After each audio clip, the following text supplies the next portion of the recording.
Well, good morning and welcome to Frankly Speaking here on WYDC TV Big Fox. I'm your host, Frank Acom.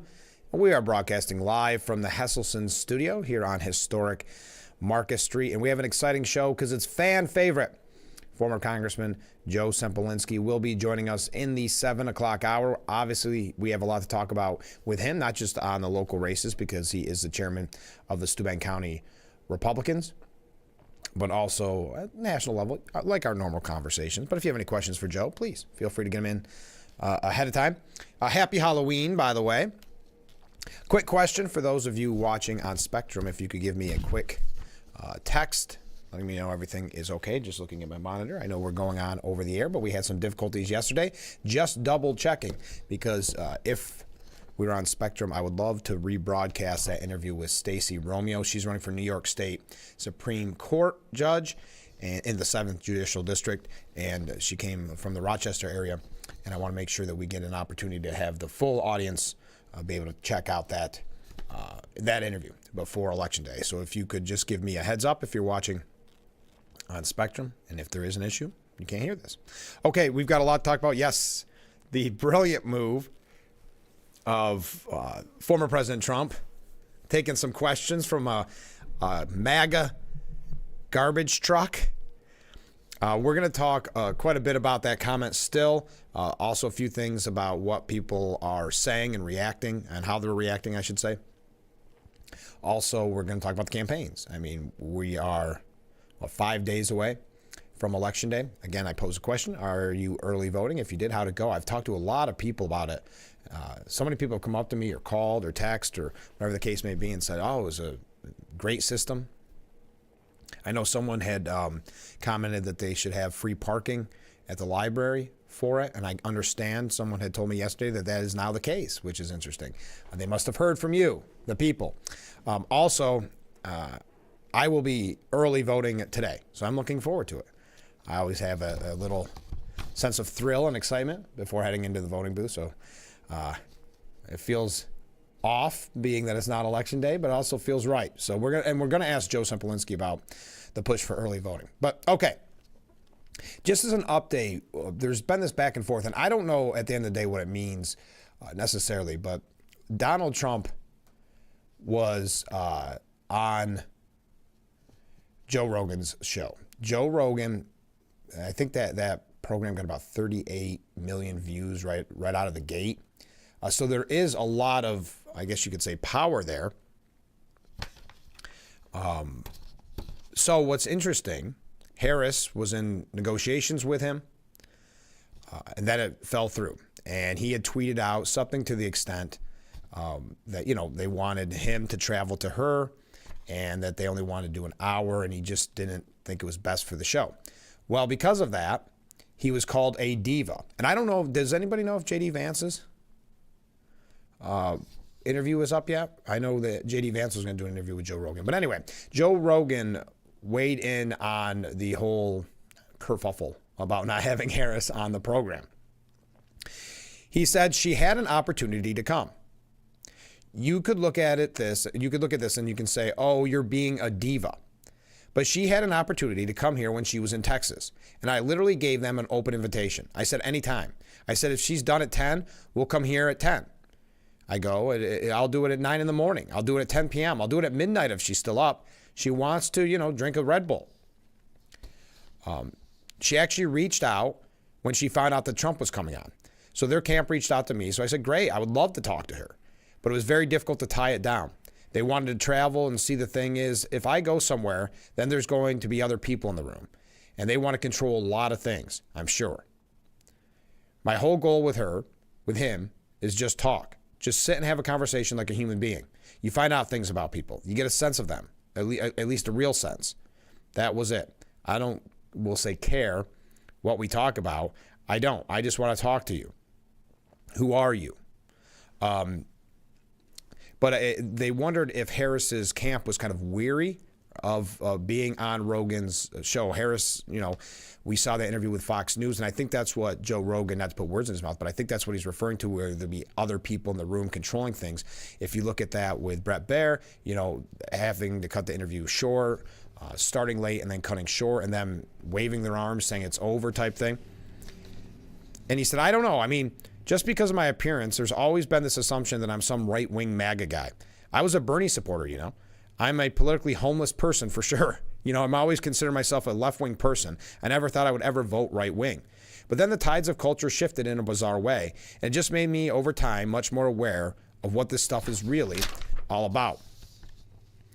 The only solution to bad speech is better speech. We've always known that. But they had the power over social media and these collective groups of people that all had the same ideology. And then the tribal mentality kicks in, and you lose the perspective that you should have an educated person that recognizes that everyone has to be able to talk, and we have to figure out who's right and who might be wrong. You might be wrong, and you might be clinging to the idea that you're right, and you're going to do the whole thing a terrible disservice. That was just a quick update, but as I mentioned, it looks as if, I would think by now, the interview with Kamala Harris and Joe Rogan not going to happen. Again, I'm not a regular Joe Rogan viewer, but something like 38 million people watched that interview, so you've got to take it somewhat seriously. All right. Oh, thank you for all the comments. Hearing me loud and clear. Thanks, Ken. Appreciate that. Everything's good here this morning. Love watching you. Hey, thank you. I appreciate that. And thank you for reaching out so I'm aware, because you're not going to want to miss. And again, I know some people that watched over Antenna saw that interview. It's a very good interview, so I hope that you will watch it again. The rerun of it. But for those of you that it's new, I think it's very important to play. It's Stacey Romeo running for New York State Supreme Court. So she'll be joining us right before Joe Semplinsky comes in. I'll rebroadcast that interview right around 6:45, okay?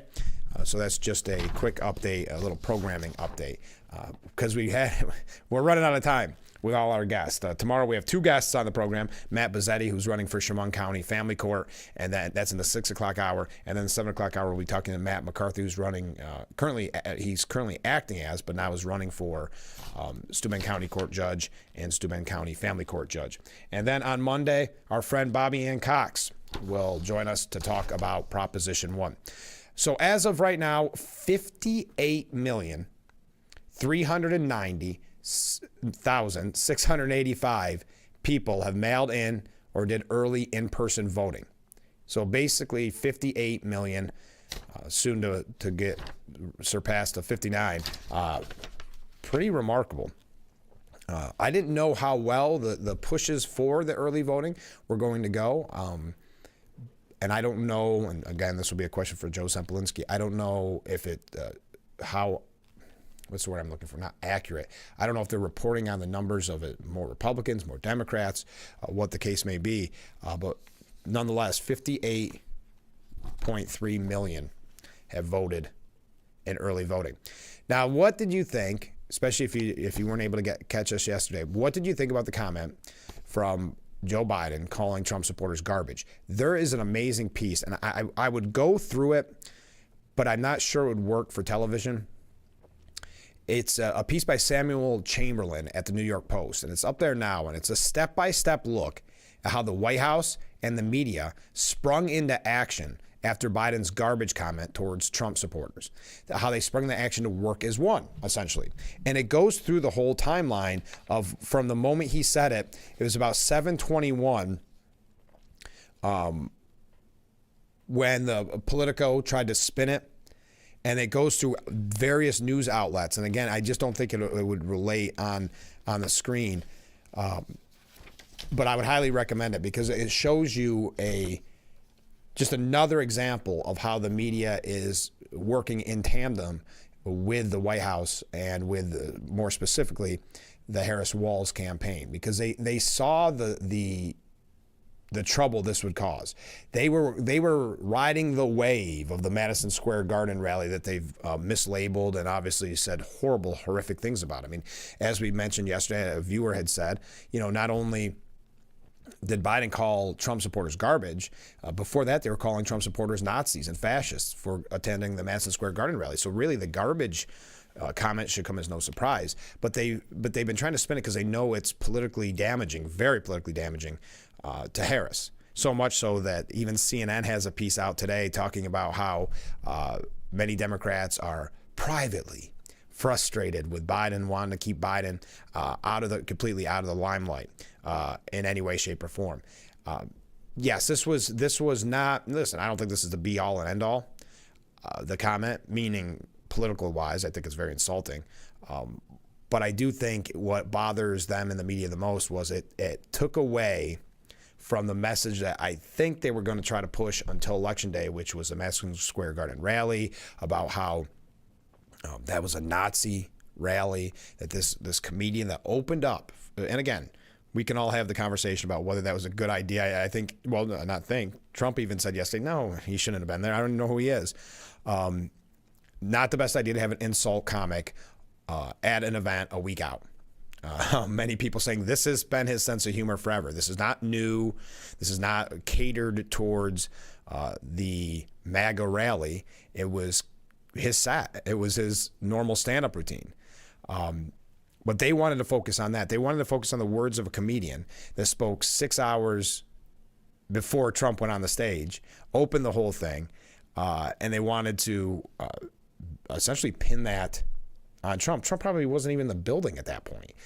But again, when you look at the video of what Biden said, that will be played at the end of the day less than that.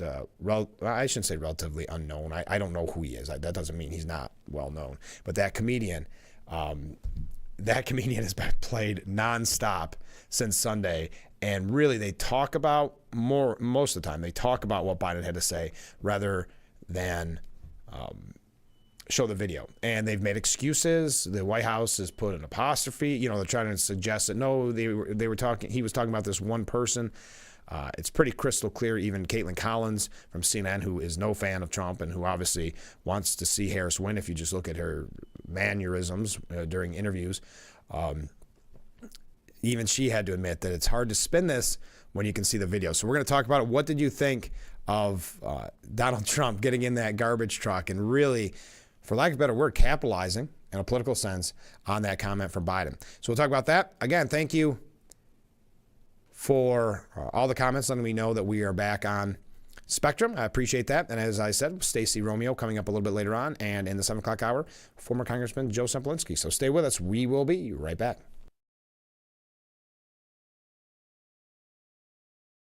If you or a loved one regularly used hair relaxers or straighteners and were diagnosed with uterine, ovarian, or endometrial cancer, you may be entitled to significant financial compensation. I've used hair relaxers for years. I had no idea they could cause cancer. Chemical hair relaxers and straighteners have been linked to serious conditions, including several types of cancer. If you used hair relaxers and have been diagnosed with uterine, ovarian, or endometrial cancer, call us now. There's no fee unless we win your case. Call today. Trick or Treat is here, and Big Fox TV has some tips to keep our kids safe. Wear bright, reflective, flame-resistant costumes and remove any tripping hazards. Travel in groups and review traffic safety. Check outdoor lights and carry a flashlight. Never go into a house or car for candy, and let your parents check your treats. This reminder is brought to you by your caring friends at Tom's South Corning Collision, Cutler's Carpet and Flooring, Shedden's Wholesale, Suburban Propane, and Big Fox TV. Is it most important? Don't you want more energy? Now's the best time to make every day better and relieve those achy muscles and pains than with the Hesselson's Hot Tub. Hesselson's has hot tubs in stock and available for immediate delivery with unbelievable savings. Hesselson's offers 0% interest-free financing for up to 5 full years. Hesselson's carries the only hot tub brand in the industry with the exclusive freshwater salt system that is eco-friendly and easy to use and only enhances your hot tubbing experience. Come in today and see why your next hot tub should be a Hesselson's hot tub. And remember, it's always fun to poke in the corners at Hesselson's.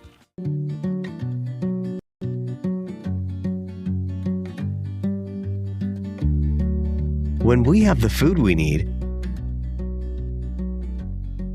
we are at our best. We push further. We rise higher. We unlock our full potential. When we are at our best, we have more to offer the world around us.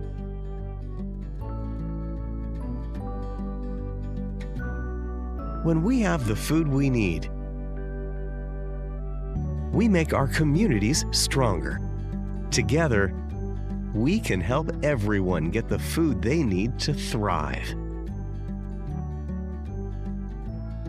Join the movement to end hunger at feedingamerica.org/actnow.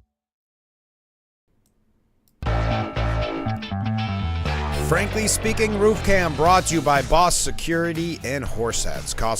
Call or contact, either way. Boss Security for all your business and home security needs. That's our view on Halloween morn. Is that how you would say that? Welcome back as we broadcast live from the Frankly Speaking Studios, also known, more importantly, as the Hesselson Studio. Sorry, I got distracted because this one, I have to say, shocked me, Ken. I think you went above and beyond on this one. Watching Kamala Harris's speech in Washington, wow, you're giving it your all at this point. Okay, let's see what Ken had to say. Once again, my masochistic tendencies forced me to painfully watch the caterwauling at the ellipse by the world's worst candidate and the only candidate that has ever been installed to run for the most powerful position in the world without a single person voting for her, Kamala Harris. It was 100% from a teleprompter. She told us about her middle-class childhood. At what point, well, I guess in politics they say if you repeat something over and over, and even though it gets to the point of annoyance, that means it's finally sticking with people. I don't know if I necessarily buy that, because that one almost went from being, make people know that I'm from a middle-class family to the point of almost a caricature or almost satire. She uses it so frequently with questions and in her speeches, but I'll continue.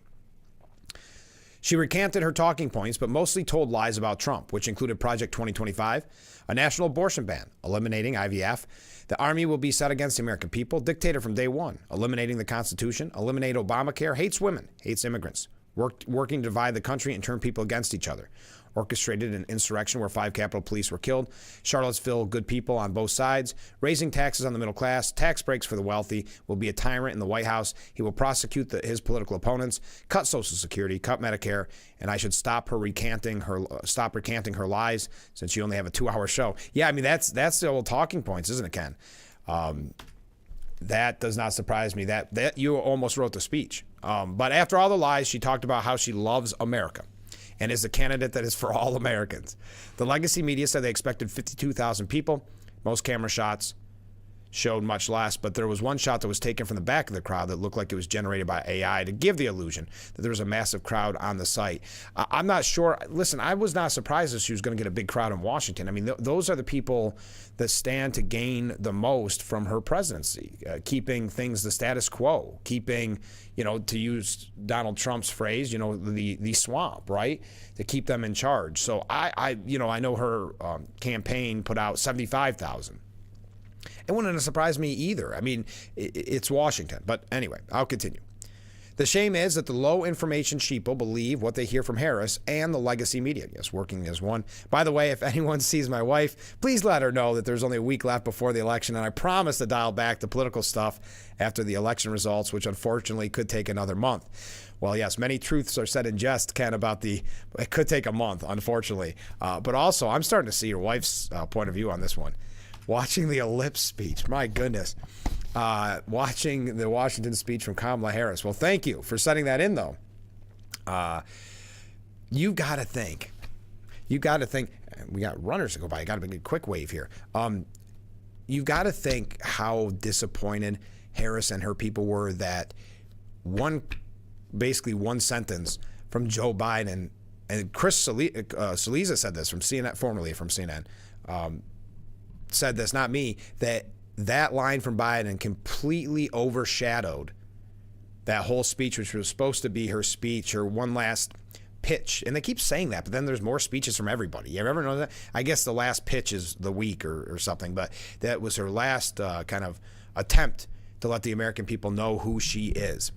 And I do find it interesting, to your point, Ken, about all the lies and, he's going to be a dictator, he's going to be fascist, blah, blah. And then they talk about unifying. They talk about they're going to be the unifying candidate. Even though, look, Biden said what was said, and they can try to distance themselves, but at the end of the day, that's their feelings. Is that a unifying message? Is disparaging half the population a unifying message? And again, they're still trying to defend her. Harris distances herself from Biden's garbage comment. I guess she did. She said she disagreed. But they said, and this is coming from CNN, that Democrats are privately exasperated by the president. Harris told reporters that she strongly disagrees with criticizing people based on who they vote for. Asked if she had spoken to the president about his comments, Harris said that Biden called her Tuesday evening, but the president's comments didn't come up. Wow, that didn't come up. There wasn't a, hey, could you not try to give a political victory to my opponent with a little less than a week to go? Listen, I think, first of all, he clarified his comments. But let me be clear. I strongly disagree with any criticism of people based on who they vote for. You heard my speech last night and continuously throughout my career. I believe that the work that I do is about representing all the people, whether they support me or not. That was her response to a reporter when she was on the tarmac. She also repeated that what she has said on the trail, including that she will represent all Americans if elected. Yes, that's part of her speech. I mean, that's why her knee-jerk goes to that. And I don't know, the president inadvertently injected himself into the home stretch. First of all, that it was supposed to be his part of the run, that he was supposed to be out there campaigning. But having said that, I don't know, it's just like Bill Clinton has been saying some wild things. People are starting to wonder if it's not all just inadvertently said. And they still are trying to use it as an excuse to continue talking about the Madison Square Garden rally. But anyway, so they go through the whole history of CNN about how he tried to explain away his comments. And when CNN asked for an explanation on the president's comment, a White House spokesperson insisted that Biden had meant supporters. And you know all about that with the apostrophe and et cetera, et cetera. Harris's campaign was quick to try to publicly defend or explain those remarks publicly. What a weird sentence. But in private, both inside and around the campaign, plenty of Democrats were quietly buzzing with frustration and concern about the president's remarks. The Biden gaffe yesterday is just so infuriating, one former administration official said. Nobody wants him out there. Man, talk about insult to injury with President Biden. He can't catch a break. Biden's remarks have undeniably come an unwelcome distraction. Trump and his allies quickly seized on them to accuse Harris and her campaign, by extension, of looking down on Americans who backed the president. Well, haven't they been doing that from the beginning? But also, it's always Republicans seize. You never notice that? Now, one advisor said, we won't lose a single voter because of it. Okay. We're going to tell you what some other people had to say, but apparently, according to CNN, I think Axios, too, was Axios one of the places that I saw, that the Democrats are not very happy after the wave of backlash from Republicans. Some elected Democrats have admitted to Axios that Biden's comments were bad for Harris's campaign. Quote, someone needs to park Biden out of sight till after the election, one swing district House Democrat told the outlet. Yeah, now they're concerned that it doesn't just have implications for Kamala Harris, but implications on senators and congressmen in close races. So we're... let's take a couple comments here. Former Washington Post and current Semaphore reporter David Weigel expressed his disbelief at Biden making such a controversial comment in a low-pressure Zoom interview. Quote, can't get over Biden making this gaffe in a low-pressure Zoom call for Voto Latino. It's like bowling with bumpers, but somebody throwing a gutter ball that also sets the room on fire. Nate Silver, the person that they always look to for polling, also said that Biden is, quote, one of Kamala Harris's biggest impediments to victory after his garbage comments. While claiming that Harris has done a pretty good job with her campaign so far, he said that Biden doing everything possible, we'll say, to mess it up. We got to take a break. Stay with us. We'll be right back with Frankly Speaking here on WYDC TV. Big Fox, stay with us.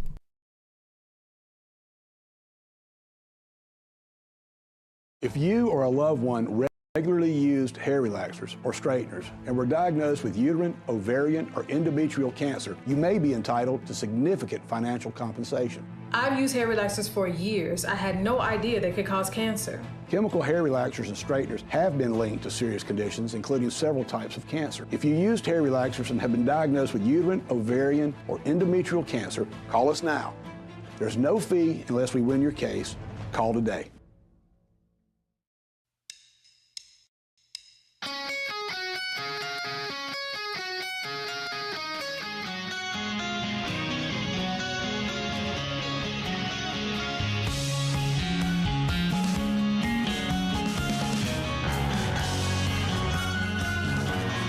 When you never have to worry about thinking too big?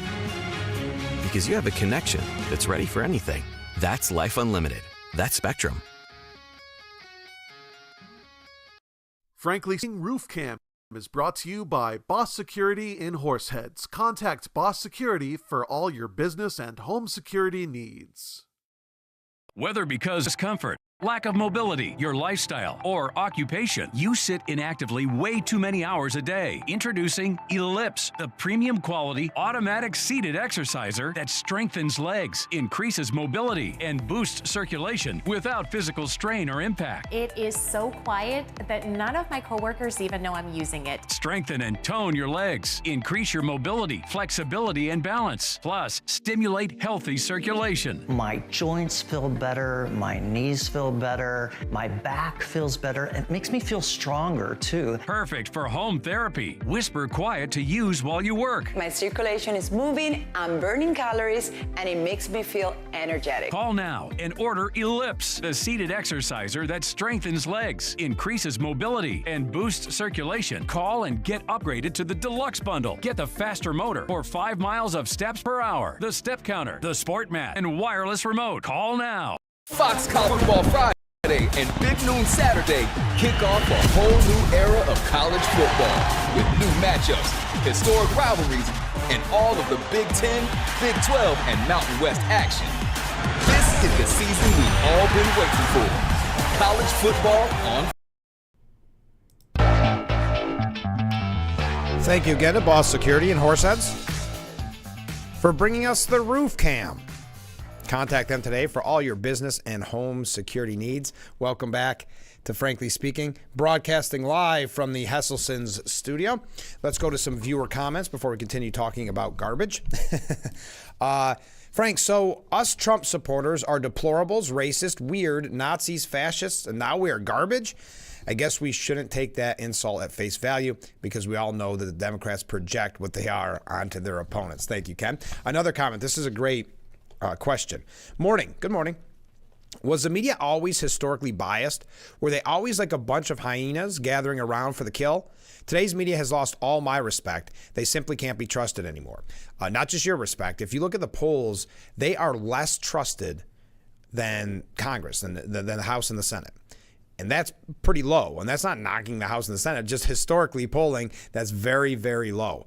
So, yes, Jeff Bezos wrote that piece the other day saying that's why they weren't endorsing a candidate, because there's this bias that people are seeing with their eyes. And not just Jeff Bezos, a lot in the media are recognizing that the bias has destroyed people's confidence and trust in the media. And it's been a long time coming. To your point, has historically been biased. Yes. But how do I word this? There was just no way to know, in a way. If you were watching the same newscast, when you got home, maybe 11 o'clock news, 6 o'clock news, it's all you knew. You had, 3 channels, 4 channels offer. It wasn't the 24/7 news cycle, so let's even go before the 24/7 news cycle. There was a bias there, but you didn't have outlets at that point like talk radio. You didn't have then Fox News. And now various internet sites and various social media to get the actual information. So it was biased, and there's many books on this. There's bias. Even some of the people that we now look to historically as, I wish we had this anchor still, the good old days. If you look, even then there was a bias. It just wasn't like it is today. And now with the 24/7 news cycle, it's gotten even worse and more in your face, and with more opportunities to see the news, right? It's not just the 6 and 11 o'clock news. There's channels dedicated to it, obviously, clearly. There's more opportunities throughout the day to see the news. So, yes, it has historically been biased, but not like it is today. If you go back to, I think it was 2016, when the New York Times admitted that they did not have to be impartial, that they said it is so bad, it would be so bad with Trump that we are going to do everything we can in our power, no matter what that means, to get Hillary elected, that we no longer have to be fair. We no longer have to be impartial or unbiased. And it started before then. Because if you look at it, there's a book called Righteous Indignation by Andrew Breitbart. And I read it again not that long ago. And the book's older now. Andrew Breitbart's been passed away for quite some time. But it's interesting because it talks about the attacks at that time on George W. Bush. And you think, oh, yeah, that's right. I mean, there has been historically, every Republican president is the worst, going to be a dictator, is going to basically. But with Trump, it was escalated. It was because they thought it was all a show. They thought he wasn't a serious candidate, and so Hillary was going to be the easy win. So they showed his rallies. They laughed at him on the screen, and then they realized, wait a minute, when it was too late, those speeches were actually resonating with the forgotten men and women of this country. So it's almost like that that hate comes from many places, but from the fact that they realized that they helped, in the media, helped get him to the White House, and it's like they can't live with themselves. But yes, it's always been biased. It's just now they don't hide it any longer. Now they're forthcoming with it. I mean, for instance, can I give you, I think, a really good example of this that I was going to save, but because you probably saw, and this is a little bit older news, but CNN making excuses for Biden, and actually just to make it so that you wouldn't criticize him, saying that it was Biden's stutter that caused the garbage mistake. Is it a mistake, though? But as somebody who had a stutter growing up, it's very obvious to me that there was an apostrophe after supporters, said film executive Franklin Leonard. He was referring to the garbage spewed by supporters, not simply the supporters themselves. Okay, so that's a CNN, that's older news, but that's in a way to say, no, it's about a stutter, so you can't bring this up anymore. You look uncaring. You look actually like you're discriminating against people with stutters. That's not even the worst example. Listen to this. Nora O'Donnell, of all people, from CBS. She accuses Trump, quote, and his supporters of giving no grace to Biden over the comments. CBS complaining that Biden gets no grace. Out of curiosity, the 4 years that Trump was in office, the 4 years he wasn't, has CBS and specifically Nora O'Donnell ever given Trump any quote-unquote grace? So some of them are blatant with their bias, and some are so entrenched in bias that they don't even recognize how biased they're being. Because remember, they're in a bubble. Everybody around them, and we've heard reporter after reporter who has kind of been a whistleblower saying, I never worked with a Trump supporter, and I've been in the media 20 years, whatever the case may be. So they live in this bubble. All their friends hate Trump. And it's like, and you've heard it, and we've all kind of been guilty of it, where you say, I don't know, it's got to be easy, because everybody I know supported Trump in 2020. Everybody I talked to supported Trump. But that's a small number, you know? I mean, in the scheme of the size of America. So yes, it's anecdotal. That's why I always try to preface something by saying it's anecdotal if it's not a larger picture. That's what these people in Washington and New York City and in the media don't understand. It's anecdotal. Their friend group is liberal, because that's in journalism school. It's, Woodward and Bernstein are idols. They're to be worshipped because they brought down a sitting Republican president. So they are taught and indoctrinated to be far left. So everybody in that work group and their friends outside of that work group in liberal enclaves like New York City, Washington, LA, they're all liberal too. So they don't understand why everybody doesn't hate Trump.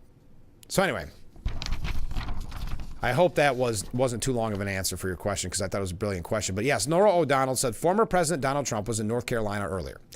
And tonight he's also in Wisconsin. He landed in Green Bay just a short time ago and pulled then this campaign stunt, speaking to reporters from a garbage truck. Proof that he and his supporters are giving no grace to a gaffe by President Biden, where he in his explanation inadvertently called Trump supporters garbage.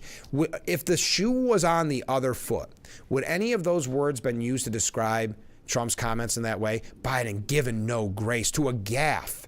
Now, why does she get to say it's a gaffe? Why does she get to define it that way? Or why does she get to say inadvertently? Has she talked to the president on this? Because his own staff at the White House didn't when they released a statement. or at least they wouldn't admit one way or the other if they did, which normally tells you your answer. So in this case, Norah O'Donnell gets to assume things and present it as news. So, and using negative terms like the campaign stunt, that Trump had a campaign stunt, and that's how, when you hear desperation in someone's voice like Norah O'Donnell, you know that was a bad mistake by Biden. You know that they realized the impact of what was said. Speaking to reporters from a garbage truck, proof that he and his supporters are giving no grace to a gaffe by President Biden, where he, in his explanation, inadvertently called Trump supporters garbage. Inadvertently. Isn't that interesting? Inadvertently, gaffe. Again, gaffe always worked with Biden. It worked for a long time. They could say, oh, that's just Uncle Joe and his gaffes. And so she's trying to kind of resurrect that argument.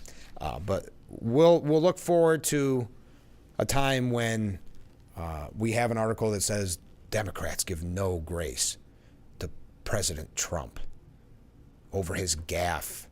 Because when if you want to word it that way, if Trump makes a gaffe or inadvertently says something, they call it an outright lie and they harp on it for weeks.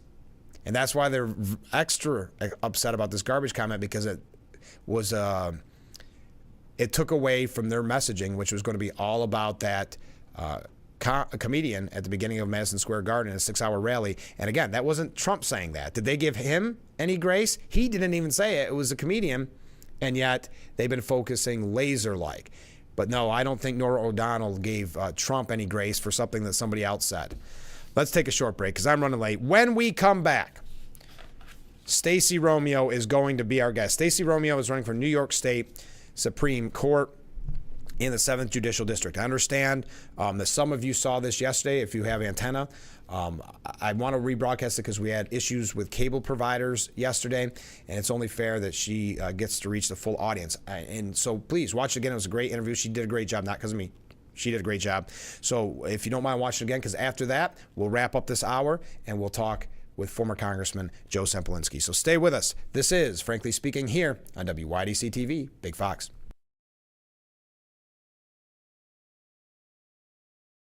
Attention, Elmeron may lead to vision loss. If you have suffered vision problems after taking Elmeron to treat bladder pain, call the Hearn Law Firm. Elmeron may be responsible for your vision problems, and you may deserve compensation for your injuries. If you took Elmeron and now have vision problems, call the Hearn Law Firm at 888-308-3866 right now. You could find out if you qualify in less than 2 minutes. Call 888-308-3866 for your free case review. Trick or Treat is here, and Big Fox TV has some tips to keep our kids safe. Wear bright, reflective, flame-resistant costumes and remove any tripping hazards. Travel in groups and review traffic safety. Check outdoor lights and carry a flashlight. Never go into a house or car for candy, and let your parents check your treats. This reminder is brought to you by your caring friends at Tom's South Corning Collision, Cutler's Carpet and Flooring, Shedden's Wholesale, Suburban Propane, and Big Fox TV. When I was in law school, my father had to stop working when he developed early Alzheimer's. Social Security disability benefits saved my parents financially. I'm Peter Gorton of Lockman & Gorton. Now I'm a lawyer who helps people when they need Social Security disability. If you can't work, I'd like to help. For a free consultation, call Lockman & Gorton toll-free 1-800-698-0567. Now there's a product that sears food, stirs it, even shreds it for you. Introducing the PowerXL StirMax Multi-Cooker with a built-in auto stirrer that gives you the freedom of adding your ingredients and walking away and coming back to meals that cook up to 60% faster. No more stirring food. StirMax technology automatically rotates the paddle clockwise, then counterclockwise, so it stirs it for you. Powerful enough to even shred food. Then the 7.5 quart pot goes right to the table to serve. With a premium ceramic coating, nothing sticks. And it's dishwasher safe. Now you can try the PowerXL XL Sturmax multi-cooker with lid and recipe guide in your home for 30 days for just $14.99. You also get the steamer and rice basket for healthy meals, Sturmax serving spoon that snaps in place for easy serving, and $100 in free grocery coupons. We'll even ship your order, all absolutely free. This is an exclusive TV-only offer, so order now. Welcome back to Frankly Speaking here on WYDC TV Big Fox. I'm your host, Frank Acom. We're broadcasting from the Hesselson studio, and joining me in that studio this morning, Monroe County Family Court Judge and Acting State Supreme Court Judge Stacey Romeo. Thanks so much for being on the show. Thanks for having me. We've got a lot to cover, but this is a judicial race, so it's not going to be too specific, but let's start with your background. Well, currently I sit as the Monroe County Family Court Judge for the past 8 years. In that capacity, I'm also the supervising judge for all the family court judges in all 8 counties of the 7th Judicial District. I'm also a acting Supreme Court judge. I have been for the past 6 years.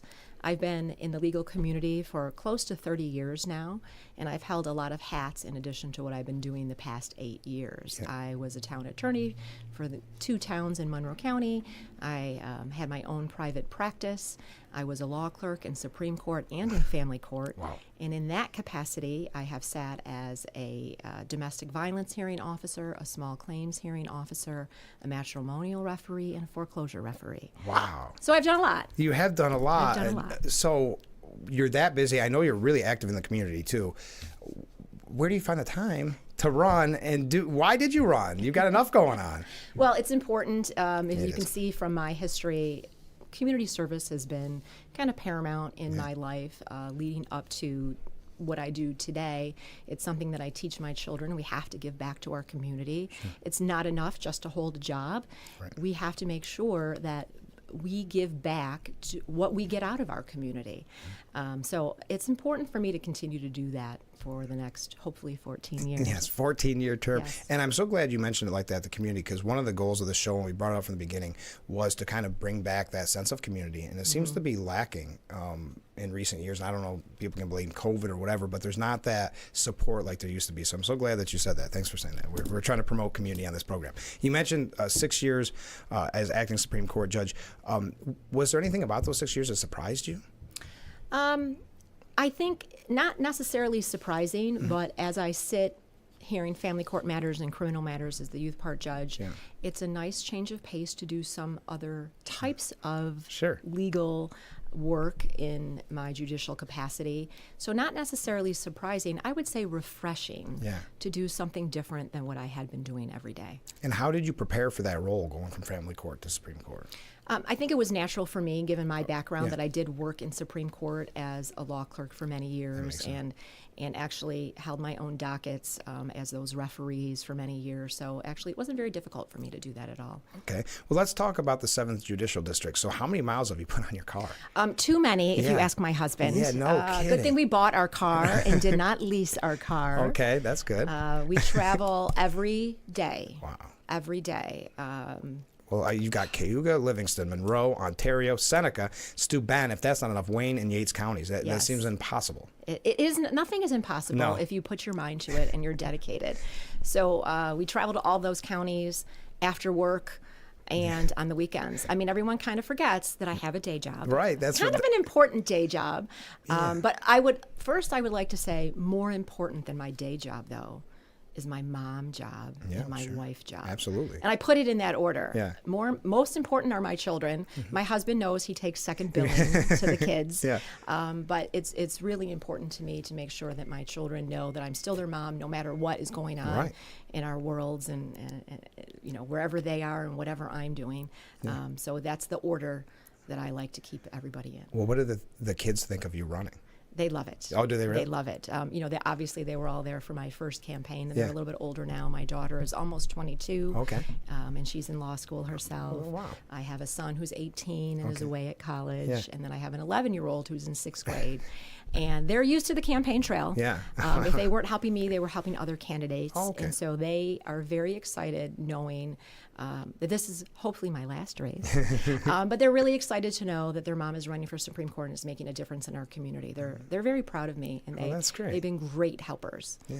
Wow, that's quite, because they don't sign up for it, right? You're the one that signs up They for it. don't So it's sign great up that for they embrace it. But I have to tell you, especially obviously the older children, they're both eligible to vote. Right. They have gotten their friends, making sure that they are all registered and have their absentee ballots. That's great. Because they're both away at school, so I'm constantly getting little messages from their friends. I just voted for you.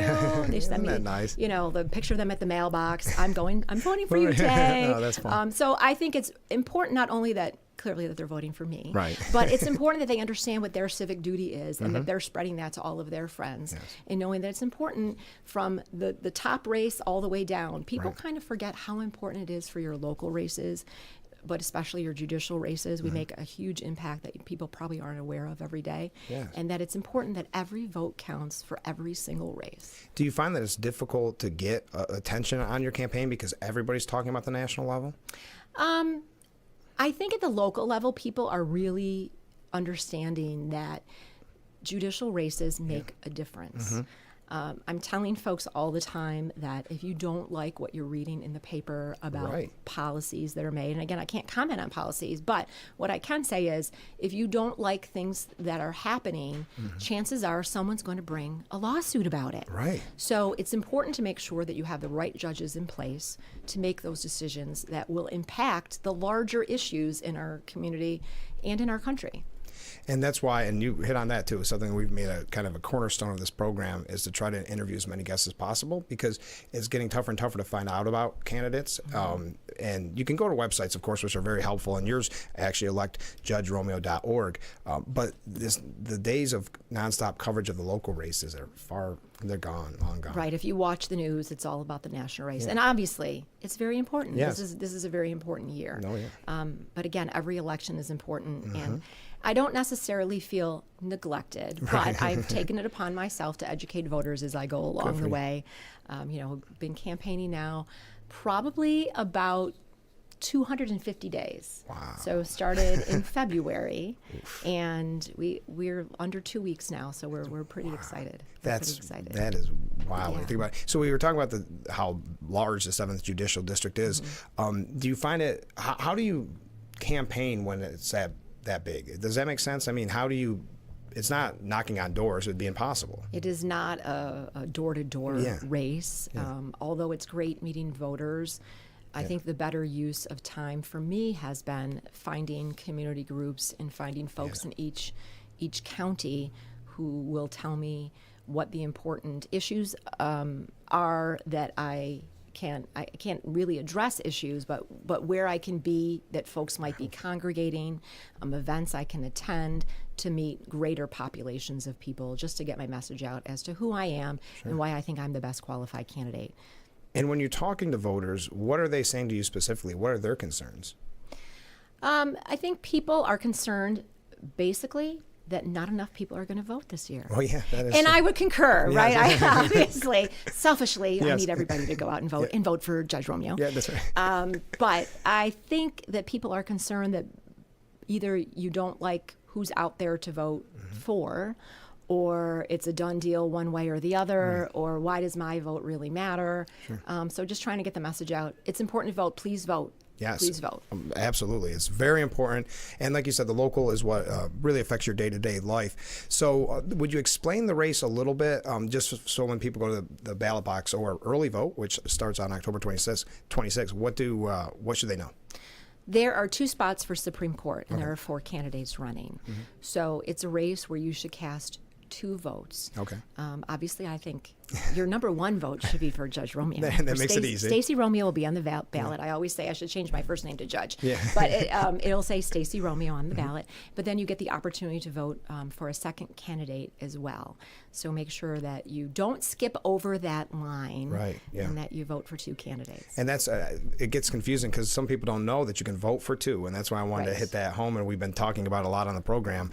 look for that little thing that says vote for 2 and then vote for 2, right? Right. So again, 6 years on the Supreme Court, what do you think some of the biggest issues you will face in the next 14 years if you're reelected? I think obviously COVID really was a huge impact for many, many reasons. But if we look at the microcosm of the judicial system, it had a great impact on us. And we're still digging our way out of how cases were handled.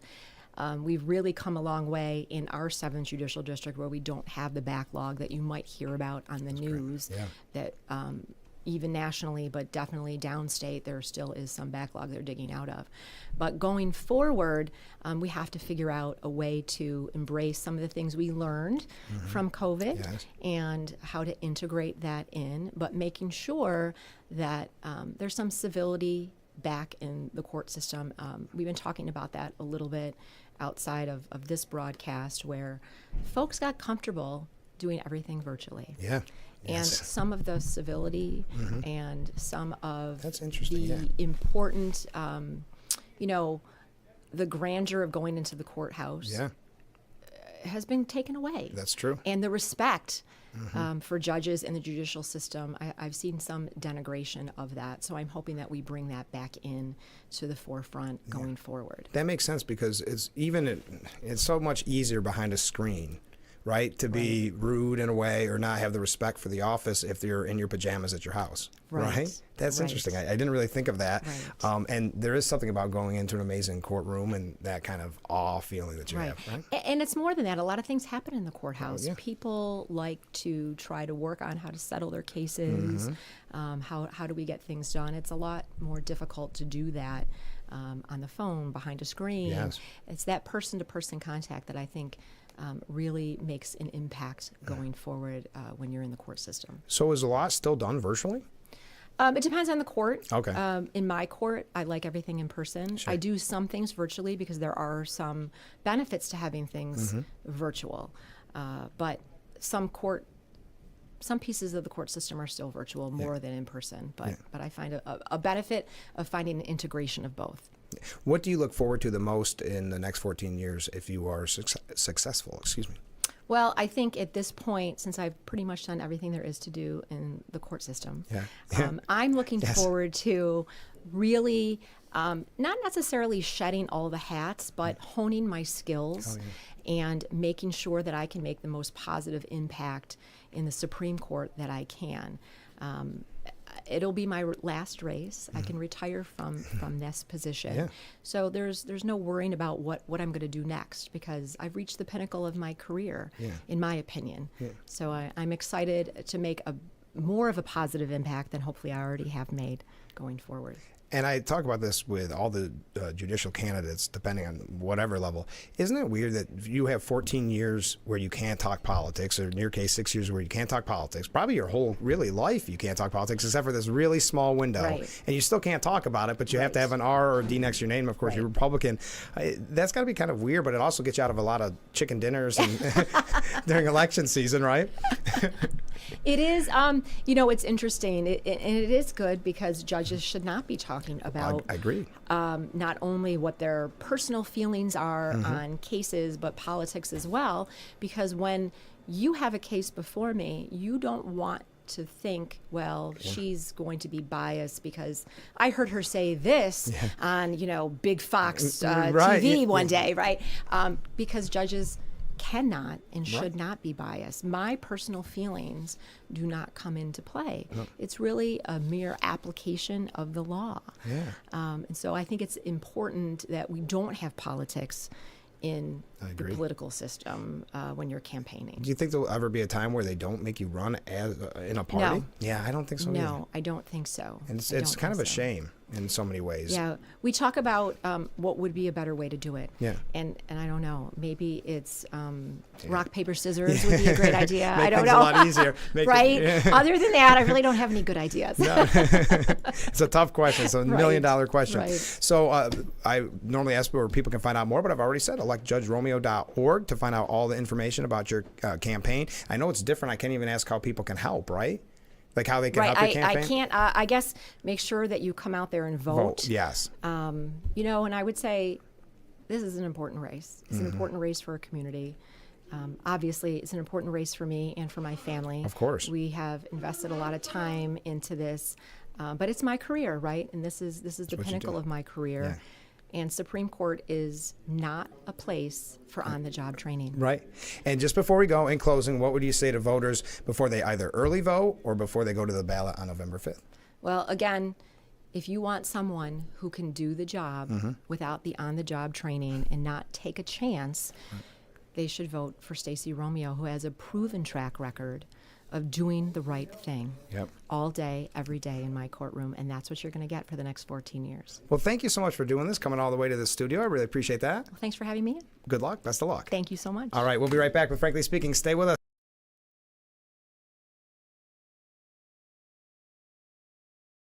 Have you been unable to work for over a year due to a mental or physical disability? Were you recently denied Social Security disability benefits? Great news. You may be eligible for money, back pay, relief.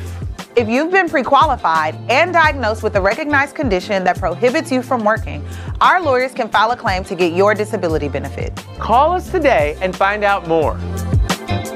Call now, 844-617-0440. Have you heard? ServU Credit Union is dropping their auto loan rates with the new buy or refi special. Right now, get an auto loan at 4.99% APR for 72 months. Whether you're buying a new vehicle or looking to refinance your current loan from another lender, ServU's low rates are available to all members, regardless of credit score. Apply online, over the phone, or in person, and drive off with confidence. ServU Credit Union, here to make your borrowing experience safe, easy, and affordable. Isn't your wellness important? Don't you want more energy? Now's the best time to make every day better and relieve those achy muscles and pains than with the Hesselson's Hot Tub. Hesselson's has hot tubs in stock and available for immediate delivery with unbelievable savings. Hesselson's offers 0% interest-free financing for up to 5 full years. Hesselson's carries the only hot tub brand in the industry with the exclusive freshwater salt system that is eco-friendly and easy to use and only enhances your hot tubbing experience. Come in today and see why your next hot tub should be a Hesselson's Hot Tub. And remember, it's always fun to poke in the corners at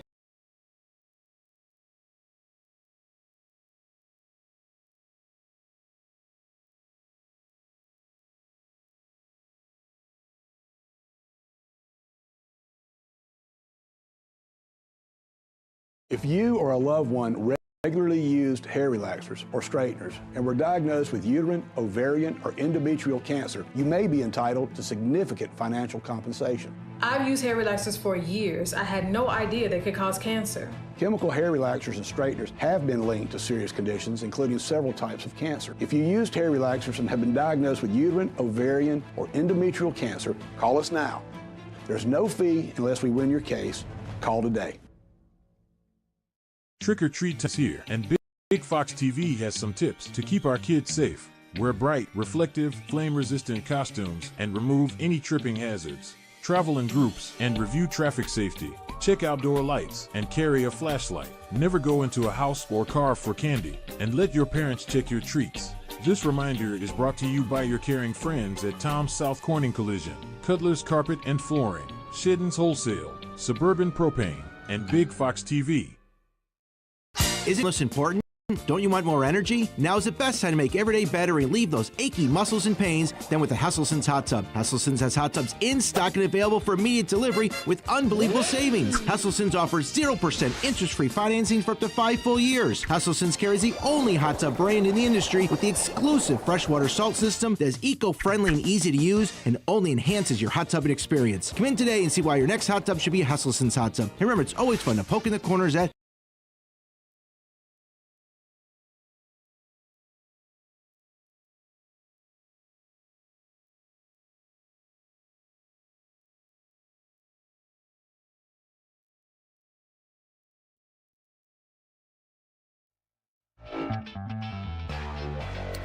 And we are back with Frankly Speaking, broadcasting live from the Hesselson studio here on Market Street in Corning. Thank you to Stacey Romeo for being our guest. I know we were going to broadcast that yesterday, played it today, right before our guest in the studio, former Congressman Joe Semplinsky. Hey, Joe. So this is airing after Judge Romeo's? Yeah, that's a pretty good great. lineup. Everyone should vote for Judge Romeo. I agree. I like her a lot. Doesn't like she does a really good job, and she came all the way from. She's out of the Rochester area. Yeah, came all the way down to the family studio. court judge in Monroe County is her current occupation. Yep, so did a very good job, and we had Ed White on earlier. And it's fantastic as well. That's a great ticket. So for what we're talking about, the 7th Judicial District is the Rochester area, Finger Lakes, and Steuben County in the southern tier.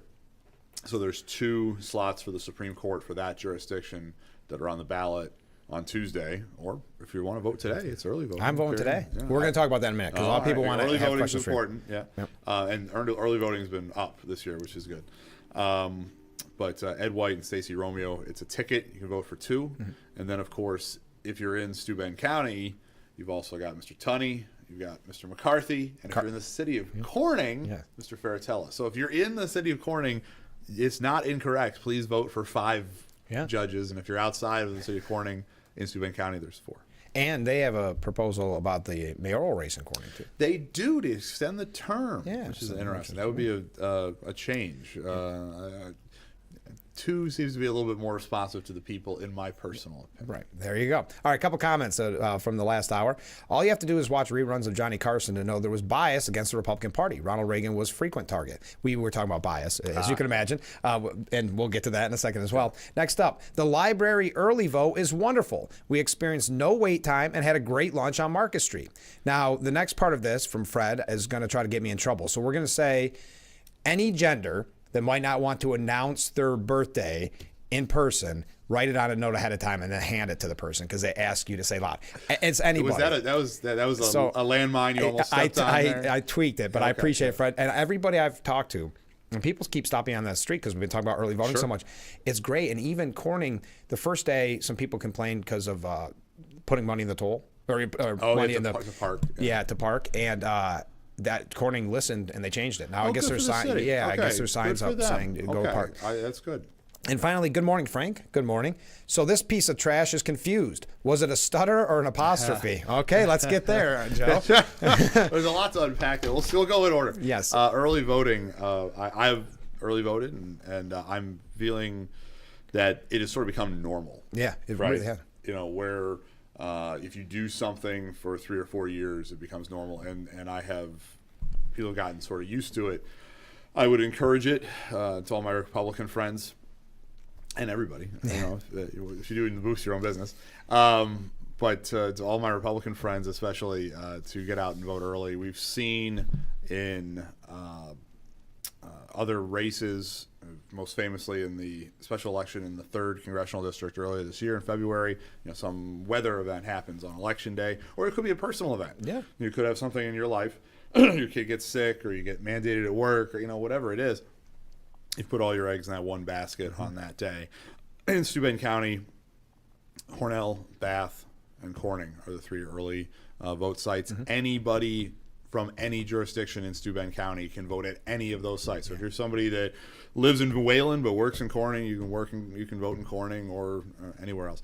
So it's because they'll print the ballot when you get there. You tell them your name and your date of birth, and they'll figure out where you live and print the proper ballot for the jurisdiction in which you live, and you can cast that ballot, and then you're done. You can enjoy the rest of your time between now and Tuesday and just watch as an observer, or, you know, maybe go knock on some doors and tell some other people to vote for your preferred candidates. Or take somebody. Take vote, family right? and say, hey, that day I'm gonna make sure that I go and pick up. Well, it's great whoever. for candidates, because what I did literally yesterday is, you know, I know where my TV ads are up, and there's you know, I'm on cable in certain areas, and there's gaps in the cable systems where, you know, it's a different cable system that I'm not on or something. And so I went to a village in Cattaraugus County, which is between the 2 cable systems, and they get Erie County, which I'm not up on. So I get the list of Republican voters. I get the list of people who've already voted, and you know, number of people I gotta get to just got a lot less. So now I can go to voters who are less likely voters and spend my time with them, because the most likely voters have already voted. So it's good for the candidates as well. It almost seems, and I know there's a lot of people that are going to wait till Election Day, and I get it. I'm that person. That's certainly their that prerogative, always, that enjoyed it. Yeah. But now it almost seems, I don't know how to describe it, but it almost seems dangerous to just wait for that day, because you do think, man, how many times my car broke down? Right. Or am I, you know, I mean, or I I'm not drive feeling good. not a great car. Right. So it's a concern. But yeah, I know. But you know, or I'm not feeling well, and I Sure. don't want to. And I'm not saying this is for everybody, but this year I'm kind of excited about early voting, so I can get that out of the way and focus on the election day. numbers are up. And the numbers are up among Republicans in Steuben County, and then we have a group text of county chairmen of you know, Central New York, Western New York, and what have you. We're sort of trading statistics over the last few days, and it seems like it is up throughout this region of New York. That's great.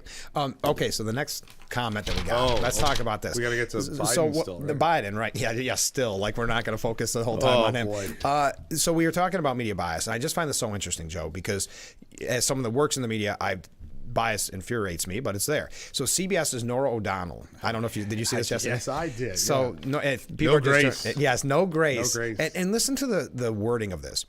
So they're talking about Trump and his quote campaign stunt. So already you've got negative connotation. Speaking to reporters from a garbage truck, proof that he and his supporters are giving no grace to a gaffe. She's assuming it's a gaffe by President Biden, where he, in his explanation, inadvertently called Trump supporters garbage. So she jumped through a lot of hoops and made a lot of assumptions. Yes. And worded that in such a way that Nora O'Donnell, has she ever given grace to Donald J. Trump? That's an excellent question. That's where I was going to go with it. Whereas when there is a anonymous allegation that Donald Trump at one point said something mean about somebody, it is reported by the mainstream media and the left media as gospel truth. It's factual. Yeah. When you have the President of the United States on tape yes, saying certain things, then there's all this desire to try and find some way out of it, to put an apostrophe in some place where maybe it was, maybe it wasn't. Whatever. And, well, first of all, if the president is so incoherent that you're going to make your argument based on that he's speaking gibberish or what have you, should he be the president? Right. That's one question that we've already had to deal with over the course of the summer and the fall. But for a major mainstream news outlet, CBS News, for them to go on, you know, they're obviously not the same as it was 50 years ago where everybody's watching one of the big three, but they're still one of the biggest news outlets in the world. To go say, oh, how dare the Republicans not show grace to the president? I mean, just it's insane. And I think it shows just how damaging what the president That's did exactly what we were saying in the last hour, that if you come out with a statement like that, you realize they want, well, first of all, they wanted Madison Square Garden to be the talk of the town for the next week at that point. But so that took that away, and they realized the impact that they have to come up with a statement like that, and they're not even shy about saying That's right. That's right. But Caitlin Collins, at least she had to admit, you can't really spin it when it's on tape. That's right. Because that to me is the answer. Yeah. Play the tape, play it in full context. Yep. You judge for yourself what the president was trying to say. And that's the answer, because we actually do have it on tape, unlike, you know, rumors and conjecture and these other things regarding and his President White House Trump. aides saying what he meant. What was Axios? You saw that, I'm sure. But Axios asked them, "Did you talk to the president about what that statement said?" And they would not comment. Yeah. And what was funny was, so he was the context with the vice president, where she's giving her closing argument about unity. This huge. Yeah, about unity, right? Whatever. You know, at least pretending that, or whatever we'll say. She's saying that on the ellipse in front of the White House, and she's trying to have this great moment. Meanwhile, he's in a basement somewhere on sort of a softball Zoom call. Yes. And it was a softball Zoom call. I have no idea, because I sort of joke about the unity thing, but I honestly have no idea what Kamala Harris, I don't know, I get in trouble for saying it the wrong way. I honestly don't know what's the right way to say it. The vice president. Yes. I haven't seen, I don't know what she said. Yeah. I do not know. Because every thing in the media is about what the president said or didn't say, or apostrophes or whatever, however people are spinning it. I do not know what the vice president of the United States said in her closing statement for the general election. That's not good. I mean, a good analogy if you're a lawyer is you're making your closing argument to the jury, your law partner gets up and punches the jury foreman in the face. Yeah, right. Yeah. maybe they're not listening anymore to what you were saying. Yeah, that's a great point. And now my concern is I got 5 days left. I got to just keep it in the lines because there's a lot of saying silly stuff around. Yeah, this so is we're not a try good time. Not insult anybody for the rest of this Yes, interview. exactly. Let me do the insulting. Yeah, I'll right. I'm not running for anything, so I'm fine. But no, I mean, to me, it shows first and foremost really how the media was going to handle this for the last week, and really have been handling it from the beginning. Because when you see them come out and really be defenders in a way that you would think that some of these anchors and hosts are the Harris campaign spokesperson. What kind of grace did they give Trump when, I mean, he wasn't the one that made the insult to Puerto Rico. Yeah. It was somebody that was speaking before him at the rally. Why not have a little grace? Yeah. I mean, just to sort of that blatantly take the mask off, that, oh, no, you can't go after it for that. Listen, we're 5 days out from presidential election. To think that's how it's going to be handled is a pretty silly You've never paid attention to politics ever in your life at that point. If you, I would not expect. And Nora O'Donnell's been a national political reporter for 20 years. Yeah, so I think she knows what she's doing. But and that's just one. And I go to that one, but that's just one example of this. You know, CNN's panel saying it's because he had a stutter, and it again, to your point, it shows the damage that that comment had. I mean, it was catastrophic for the Harris campaign. I will ask though, how many times? What do you think the comparison number-wise is to how many times they showed that comedian make that quote-unquote joke, and how many times they've actually showed the video? Oh, as far as the mainstream media showing it? Yeah. Not as much. No. I mean, because I turned it on. So I watched the rally on Sunday. Monday is when it started to gain some steam. And the first news I watched, they showed the clip numerous times throughout the broadcast. Now you're just hearing people report on what the White House says he meant, and it's not showing the clip. Right. Which to me is the show the clip. Yeah. If you're going to show Tony Hinchcliffe over and over again, show the President of the United States over and over again. Yeah. And you judge for yourself. Yeah. You know, this is and that's what this country is supposed to be all about. That's what this election is supposed to be all about, is you judge for yourself what the president said, what he meant, how he actually feels about people that disagree with him. And let's bear in mind, we're talking about unity. We have the vice presidential nominee for the Democratic Party was referring to Madison Square Garden as a Nazi rally. Right. Meaning, and then therefore, they asked him, hey, does that undermine your running mate's message of so-called unity? He's like, nope. So, you know, this has gotten to a place where, you know, the Democrats can throw any names they want. And you, listen, if you like Donald Trump, you don't like Donald Trump. If you like the message of Madison Square Garden, you don't like the message of Madison Square Garden, that's up to you. That was not a Nazi rally. That's insane. It's sickening. It's disgusting, and frankly insulting to the victims of Nazism. Yeah. Yes. So if that's how we're going to play it, where she can run around claiming unity is going to be a seat at the table for Trump supporters if she becomes president, and then her running mate calling people Nazis, her boss. Yeah. You know, saying God knows what.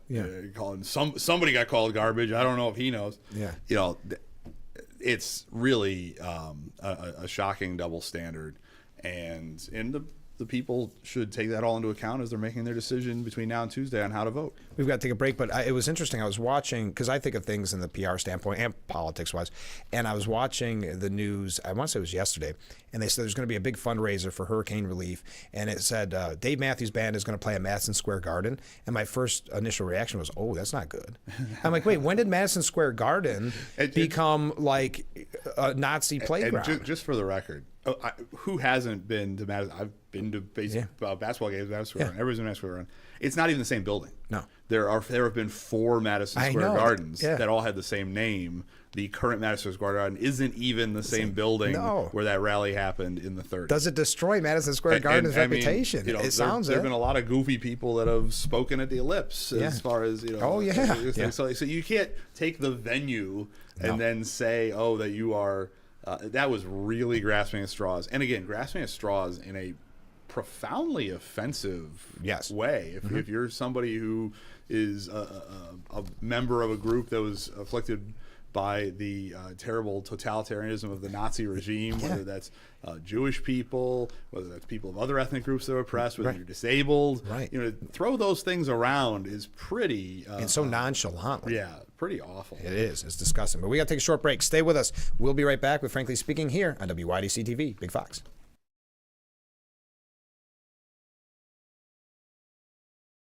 Attention, Elmeron may lead to vision loss. If you have suffered vision problems after taking Elmeron to treat bladder pain, call the Hearn Law Firm. Elmeron may be responsible for your vision problems, and you may deserve compensation for your injuries. If you took Elmeron and now have vision problems, call the Hearn Law Firm at 888-308-3866 right now. You could find out if you qualify in less than 2 minutes. Call 888-308-3866 for your free case review. Lisa brand new 2024 Subaru Crosstrek Limited all-wheel drive featuring power moonroof and heated seats for only $369 a month for 36 months. Make car buying simple. Drive your deal at Simmons Rockwell Subaru in Big Flats. Lowe's knows that holiday list can stretch further than your budget. With My Lowe's Rewards, you get member deals and earn points when you shop, so you can get more and give more too. Join My Lowe's Rewards for free today. Lowe's knows how to help you holiday. Wow, you found it. I did. The History of Water Part 6? I've been dying to read this. I know, honey. I always wanted that book. At Culligan, we get that most people don't think about water like we do, and that's okay. You see, when we install one of our high-efficiency water softeners, we're thinking about hard water and lime scale buildup, so you can just think about longer-lasting appliances and softer skin and hair. At Culligan, we think about your water, so you don't have to. Call today to schedule your free water test. Hi, Smokey Bear, and I made an assistant to help you prevent wildfires. Dude, I've got this. I've been camping since I was 5 years old. But I am a camping influencer. You know what? I'll bet you $5. Okay. Assistant Smokey, what is the best way to put out a campfire? To put out a campfire, drown with water, stir, drown again. Then make sure the fire is out cold by feeling with the back of your hand. Wait, really?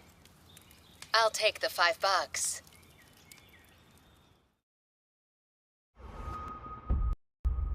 I'm Nancy O'Dell. This is Crime Expose. It's chilling, taunting. We knew exactly who it was. Blood stains on her shorts. See you in September.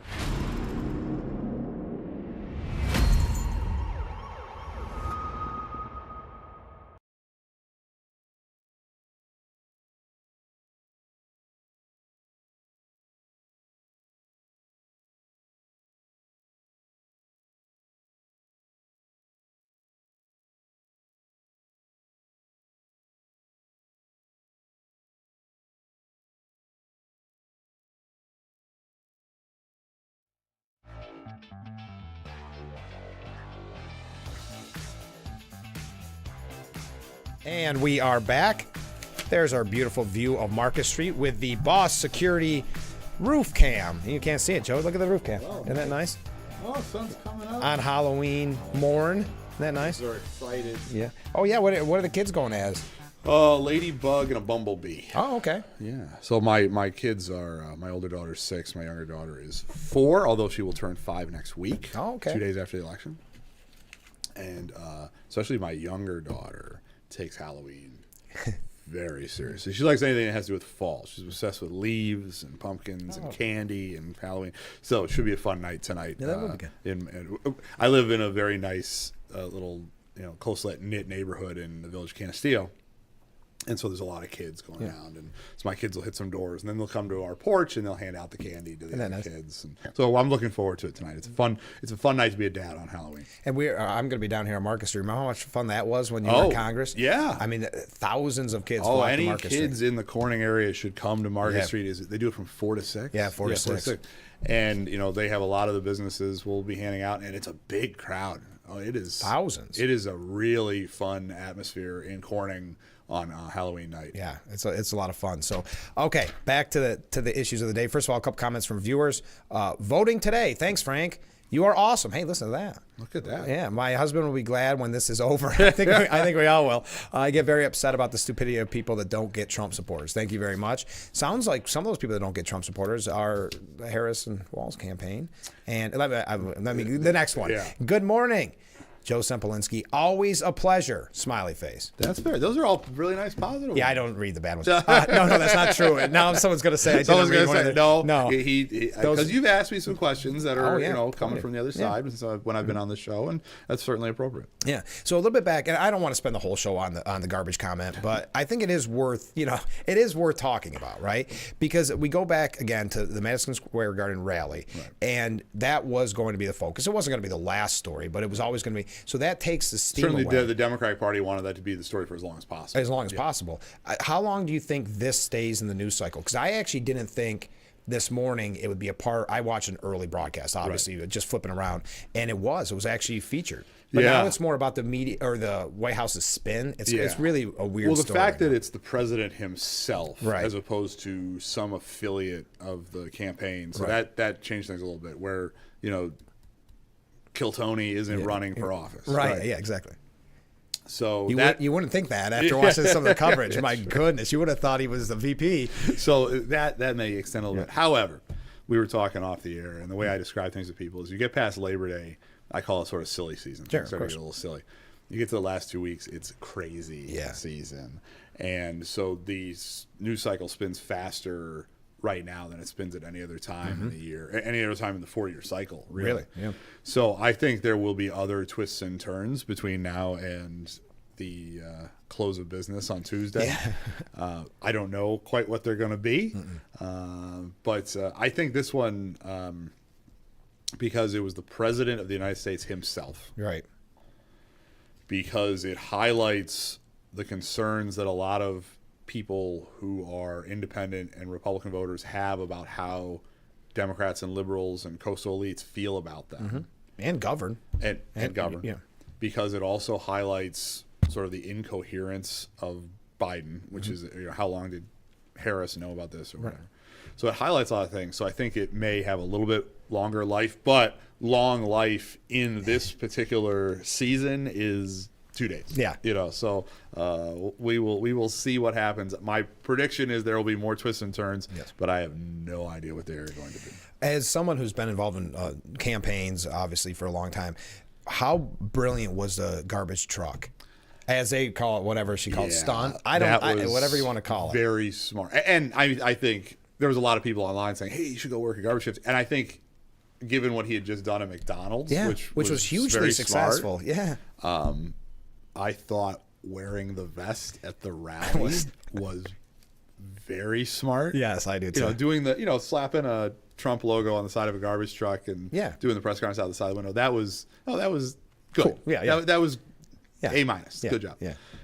Then wearing the vest the entire rally. Yeah. A+. Yes, exactly. He may not take that off for the next 5 days. No, it's going to be his lucky vest. He may get sworn into office in January with that vest. He should. Going back to that McDonald's point, because you raised an interesting thing. It's the same as what they've been saying about it's a stunt. They said, well, he did a McDonald's. It was just a stunt. Did anybody actually think he was going to be working in McDonald's for, he got his W-2 and it was going to... Well, listen, it's rough out there. People need to get a second job, But no, I mean, it's the sort of thing, well, of course, he's the former president of the United States, so there's just security issues. Yeah. I mean, this guy's survived multiple assassination attempts. Yeah, you can't have so someone come up to a window. You're not just going to have him in the drive-thru being like, I'll take a number 3, extra cheese or whatever. So it's there has to be something around that. Now, how many? You don't think the governor of Minnesota, their Walls, trying to load his gun? That was was he just happened to be out hunting and there was a camera crew there? So. It's this is what politics is. Right. I mean, that's what I guess I don't understand when they call things stunts. To me, it has a loaded connotation to it. But the McDonald's, I think what they didn't like about it is it shows Trump, off script as personable, and that he's not this nasty person. I thought it was hilarious when he told the guy who's worked there for like 10 years at the fryer, and Trump's like, I still think I've seen more fries than you. Just stuff like that where he can be self-deprecating, and it goes back to what you and I talked about with Vance.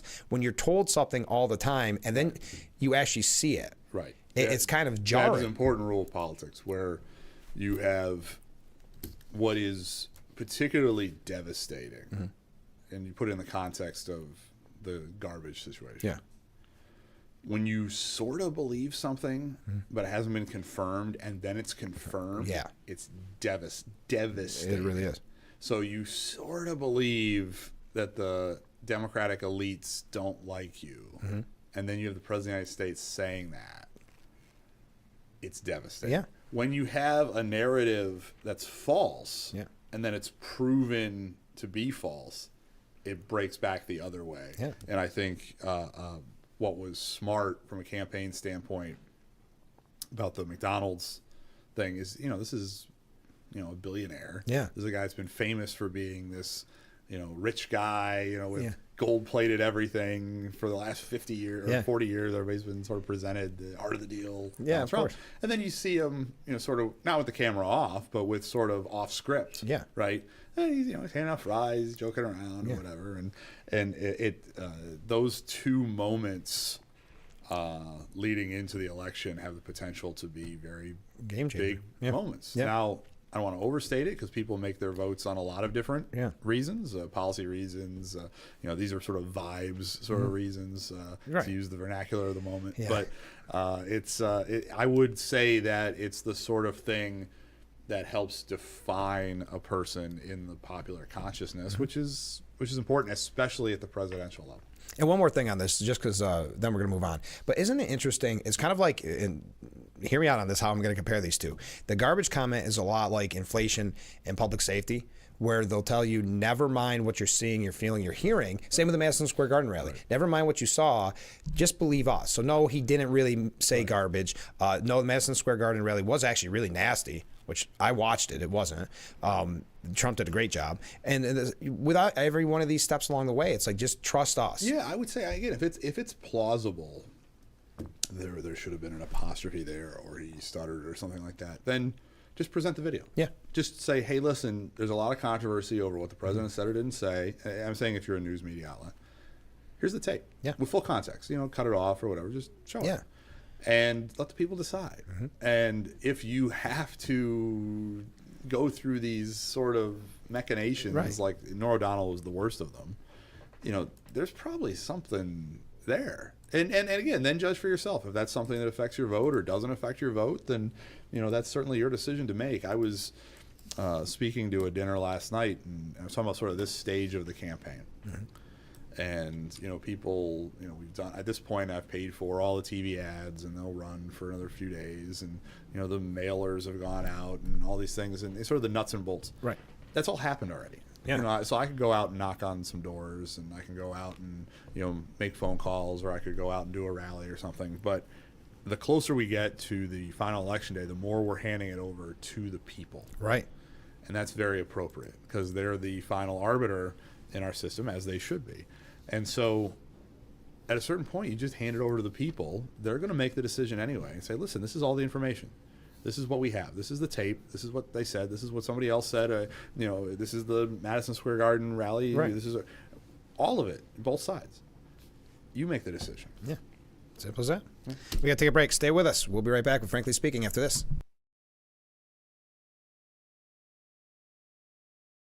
Trick or treat time is here, and Big Fox TV has some tips to keep our kids safe.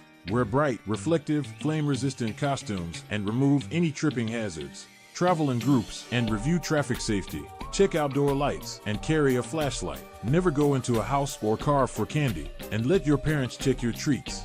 This reminder is brought to you by your caring friends at Tom's South Corning Collision, Cutler's Carpet and Flooring, Shedden's Wholesale, Suburban Propane, and Big Fox TV. If you or one regularly used hair relaxers or straighteners and were diagnosed with uterine, ovarian, or endometrial cancer, you may be entitled to significant financial compensation. I've used hair relaxers for years. I had no idea they could cause cancer. Chemical hair relaxers and straighteners have been linked to serious conditions, including several types of cancer. How do I know if I have a case? Call 844-292-6222 and consult with one of our attorneys to find out if the products you used are part of the lawsuit.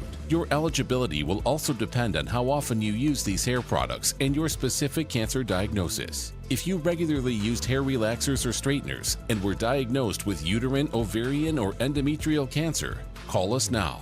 Call 844-292-6222. How much will it cost to talk to an attorney? There is no fee unless we win your case.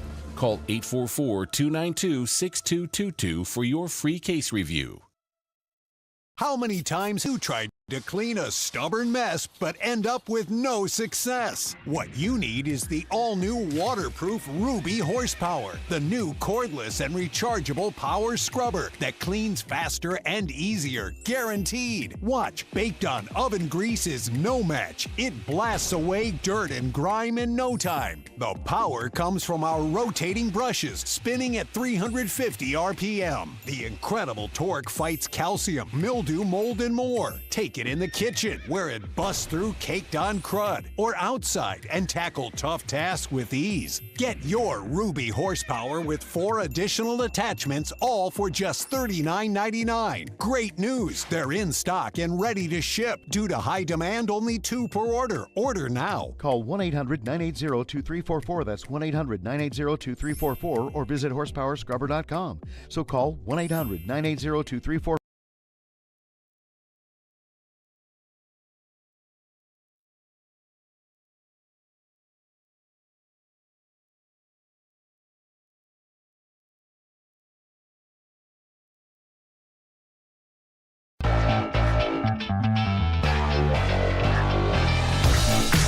The Boss Security Roof Camp. Boss Security in Horseheads. Contact them today for all your business and home security needs. It's brightening up out there. I love it. Yeah, here on Market Street. Beautiful day in Corn. That's right. We are back with Frankly Speaking here on WYDC TV Big Fox. I'm your host, Frank Acom. We have Joe Sempolinski in the studio. Joe, we've got a lot to cover outside of the presidential. I know that's why everybody wants to focus, but there's some really big issues. First, let me go through a couple comments from viewers. Does anyone think that garbage comment might have been a damaging comment to the Harris campaign in retaliation of Biden being kicked out, sending more voters to Trump? I'm just reading your comment. No comment. I would say the president, I don't think the president is consciously trying to hurt the vice president. His subconscious, I can't. Yeah, can't speak for. This is another comment, or a question, actually. Question for Joe. Appreciate that you want to represent us, but with things the way they are, why would you want to put yourself through that? That's a good question. That's a really profound question, actually. I mean, that's a real philosophical question. So, glutton for punishment. The simple answer. Right. No, somebody's going to have these roles. Yeah. Right? So somebody is going to speak for the 148th Assembly District in Albany. And if you have, by your ability or by your experience or by the life situation you're in, you have the opportunity to be that voice and fulfill that role, and or believe or hope that you could do a good job, I think you have a duty to step up. Because if you don't do it, somebody else is gonna. Right. And it may be somebody that doesn't share the values of this particular district, or somebody that wouldn't be as effective or what have you. And we're in a weird situation where, to be frank, we've got an extra congressman lying around. Yeah. And pull them out of retirement in a way. Right. Yeah. And so, and a lot of times when you're a former congressman, you're 80 years old and you've done your service or whatever. And I'm 41. Yeah. And so, to be able to take that experience, not only in office, but also as a staff person. As you recall, I've been chief of staff for the current assemblyman. I have been district director for my predecessor in Congress, Mr. Reed. So to have that level of experience, I think it's important, and I think I feel duty bound to try and use that experience for the public good. And as I said during my interlude in Congress and coming to the end of it, to me, it doesn't matter whether it's federal or state, and it doesn't matter whether you're a staff person or an elected official. I want to serve and help the people of the Southern Tier and the people of New York, and work with my successor, Mr. Langworthy, who represents the entire assembly district I'm running for, and Mr. O'Mara and Mr. Borrello, who are the 2 senators. And I think that team together can do a really good job for the folks. So somebody's got to do it. Right. And I feel if I walked away from it, I would be doing something wrong. Yeah. You know what's funny, Joe, and I'm sure people have told you this, being that you're on this show, this market, some of your district would reach this market, right? Sure. Yeah. But I've had 2 reactions when people early vote, and they talk about you. They go, "Why couldn't I vote for Joe?" And I explain. Well, if you're voting for Palmisano or Friend, they're great too, or that's Andrea Bailey. That's the other one. I had someone say, "How could he run against Phil Palmisano?" I said, for the record, I would never. No, who in the right mind would? Phil Palmisano. But I just thought it was funny. I had one reaction that way. I'm like, no. Let's clear. Sometimes you got to clarify, and it's not. It gets confusing. Well, it's because assembly districts are smaller than congressional districts. So in the Elmira media market, there are 4 different assembly districts that touch the Elmira media market. Phil, Chris, and Andrea are the other 3 assembly. So it gets a little confusing. And they are all wonderful people. So if you're in Mr. Friend's district, Mr. Palmisano's district, or in currently the Marjorie Burns district, Andrea Bailey is the Republican nominee there because Marge is retiring. I heartily endorse all 3 of those people, and I would never want to run against Phil, especially. No, who doesn't like Phil? That would not be the best idea. But I did think that reaction was funny. Here's another question from a viewer. Question for Joe: is it possible to vote out Senator Gillibrand? Well, Mike Sapercone's a good Mike candidate. Sapercone has sat right where I'm sitting. Mm-hmm. Mike Sapercone has been working. Yeah. And it is more difficult running statewide for Senate in a presidential year than it is in a gubernatorial year. Because if you're in a gubernatorial year, you've got governor, lieutenant governor, controller, attorney general, and potentially Senate. So you got a team. Yeah. Mike's out there on his lonesome as far as the only statewide that's just the state. And he has been working. He has earned my respect. He would be a fantastic senator. That debate was good. It drives me crazy. This happened with Gillibrand last time. I didn't know about the debate until the next day. Yeah. Do you ever notice that? Now, it's nice in today's world that you just go on YouTube. You can watch it, right. But in the old days, you missed it. Cuomo was like notorious at this kind of stuff. Oh, yeah, we're going to have every single candidate that's running. You'd have like the spider monkey party. Remember that one? And the rent was too darn high. Yeah, famous. But so all of a sudden he's talking 30 seconds and the thing's over. Yeah. But watching it after the fact, great job. Mike, I would urge everybody to vote for Mr. Sapercone for the United States Senate. He also has nice campaign pens. Oh, his pens are fantastic. Yeah. So his campaign paraphernalia that he gives out pens, and they are some of the best pens. I've been writing with like almost nothing but Sapercone pens all summer. They're fantastic. He should probably give them to other people than us. Right, yeah, that's right. Yeah. Now, we had mentioned Phil Palmisano. We had Phil on just the other day, and I wanted to ask him about Proposition 1. Yeah. And we also have Bobby Ann Cox on Monday's program just to do a little bit of promotion here, and she is obviously against Prop 1. So we want to ask you, I had some people reach out and say, what's Joe's thoughts on the push for Prop 1? Yeah, I'm a no on Prop 1, and I would urge everybody else to vote no on Prop 1. This is a very broadly written constitutional amendment. And when you write things that broadly, especially with the courts as liberal as they are in New York State, it just opens up a can of worms. I've heard it referred to as sort of a Trojan horse. Yes. And the left wants to present it as some sort of abortion proposition. The word abortion's not in there. No. There's some, references vaguely to pregnancy, what have you.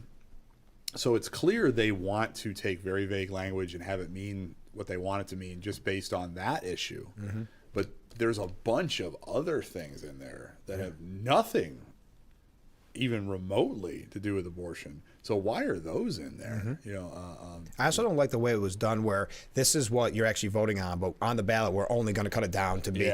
Are you against discrimination? And there of course I'm against and there was a real fight that could have been actually a lot worse. The left wanted to make it even more biased on the language, so we were able to push back a little bit on that. The one that's been getting the most attention, I think correctly so, is the protections regarding gender identity, right, and how that would impact, especially combined with the protections regarding age, because it doesn't say you can't discriminate against the elderly. It doesn't say, oh, you can't, fire somebody because they're above a certain age. It just says age. Yeah. So that would certainly mean not only people who are higher in age, but also mean people that are lower in age. Mm-hmm. So you combine that with other things, especially gender identity. How does that affect children? As far as biological males competing in women's sports, biological males being in female-specific areas such as locker rooms and bathrooms. That suddenly becomes a constitutional right. How does it affect, if you combine it with age, medical transitioning, where suddenly it's somebody, you can't discriminate against age or gender identity. If a 10-year-old says they want to transition, that's now become a constitutional right if Proposition 1 passes. So it is something that would not effectively change the law on abortion, those being presented that way from the left, and then would do all these other things that have nothing to do with that particular issue. So the left is being very disingenuous about this. Mm-hmm. Again, read when you're on voting. read the proposition itself. There's sort of this very biased conclusion on the ballot, but the proposition language itself is there, and see, well, why are all these other things there that the left is somehow claiming will have no impact? Every letter, every character, every space, every apostrophe. Yeah, I was just going to say. Everything that is in the state or federal constitution gets picked apart over the course of time by lawsuits that come after the fact. And so to put something in there so broadly written opens up an enormous, as I said, can of worms. And once you get something into the state constitution, it's very hard to get it out. So this is something that you can't undo easily. No. We got to take a short break. Stay with us. We'll be right back with Frankly Speaking here on Big Fox.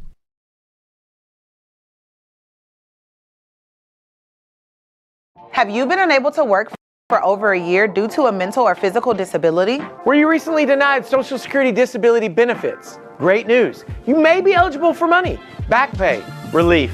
If you've been pre-qualified and diagnosed with a recognized condition that prohibits you from working, our lawyers can file a claim to get your disability benefit. Call us today and find out more. Call now, 844-617-0440. Lease a brand new 2024 Subaru Crosstrek Limited all-wheel drive featuring power moonroof and heated seats for only $369 a month for 36 months. Make car buying simple. Drive your deal at Simmons Rockwell Subaru in Big Flats. Our water's better tasting. It's better for the planet. That's great, sir. Can I take your order? Oh, number 3. At Culligan, we get that most people don't think about water like we do, and that's okay. You see, when we install our drinking water and softening systems, we're thinking about filtering contaminants and the minerals that make water hard. So you can just think about softer, cleaner, better tasting water. At Culligan, we think about your water, so you don't have to. Call today to schedule your free water test.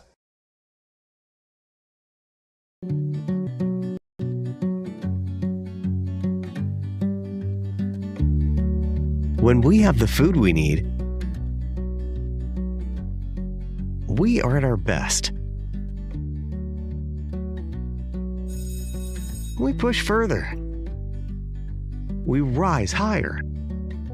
We unlock our full potential. When we are at our best, we have more to offer the world around us.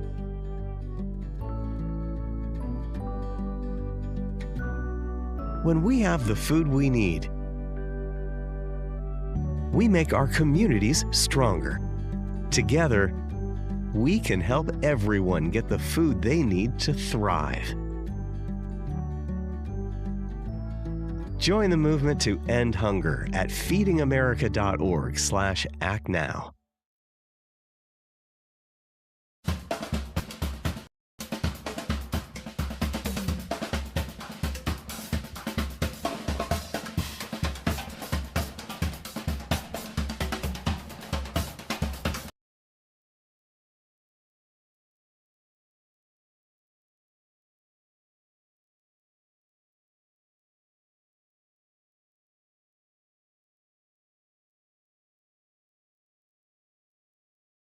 And we are back with Frankly Speaking, broadcasting live from the Hesselson studio with our Boss Security Roof Cam. And we've got Joe Sempolinski in that studio. Joe, thanks for being on the show. Always a pleasure. This is the fun stuff. This is a fun time of year, too. This is it.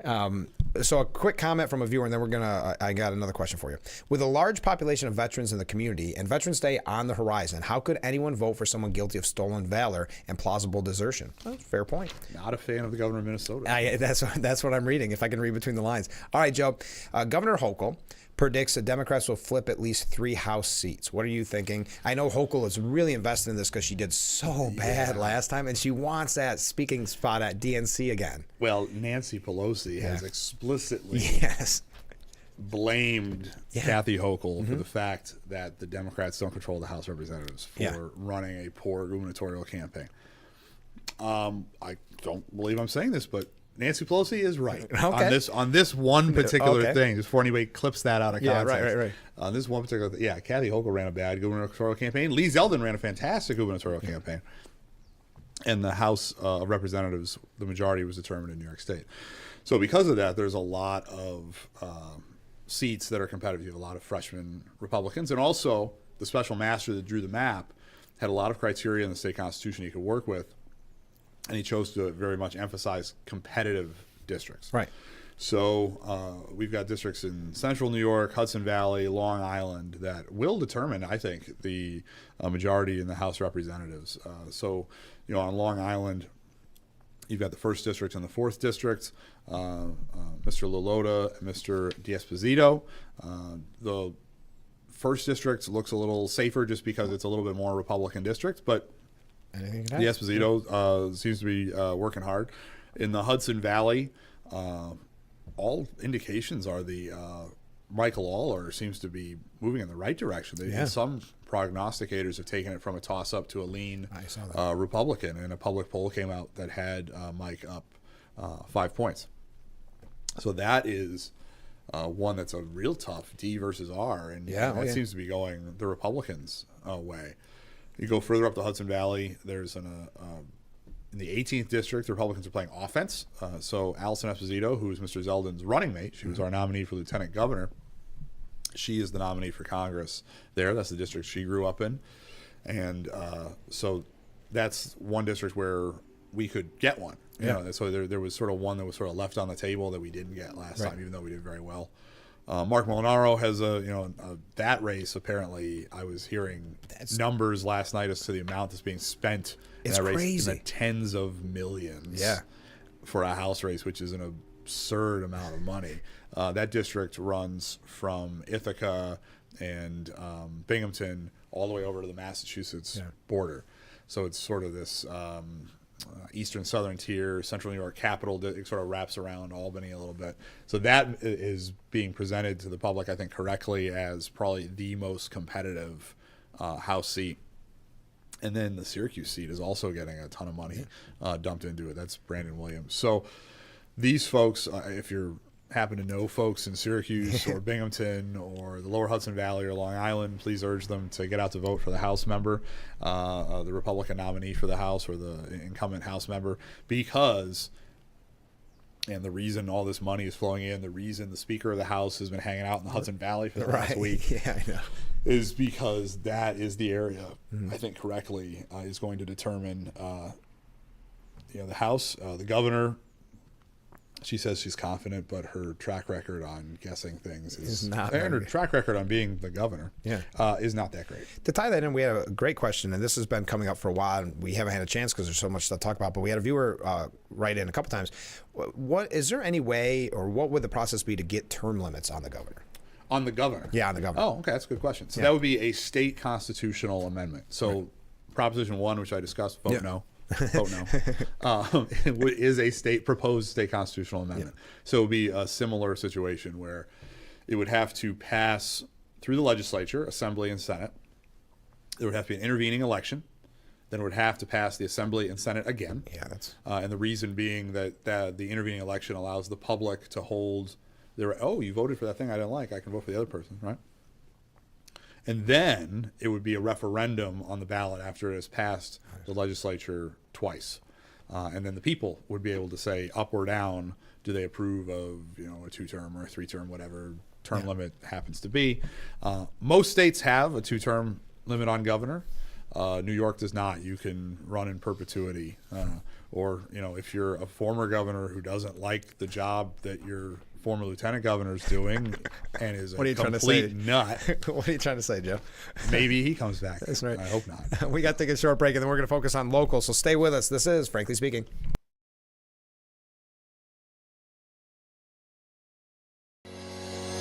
Lisa brand new 2024 Subaru Crosstrek Limited all-wheel drive featuring power move and heated seats for only $369 a month for 36 months. Make car buying simple. Drive your deal at Simmons Rockwell Subaru in Big Flats. If you or a loved one regularly used hair relaxers or straighteners and were diagnosed with uterine, ovarian, or endometrial cancer, you may be entitled to significant financial compensation.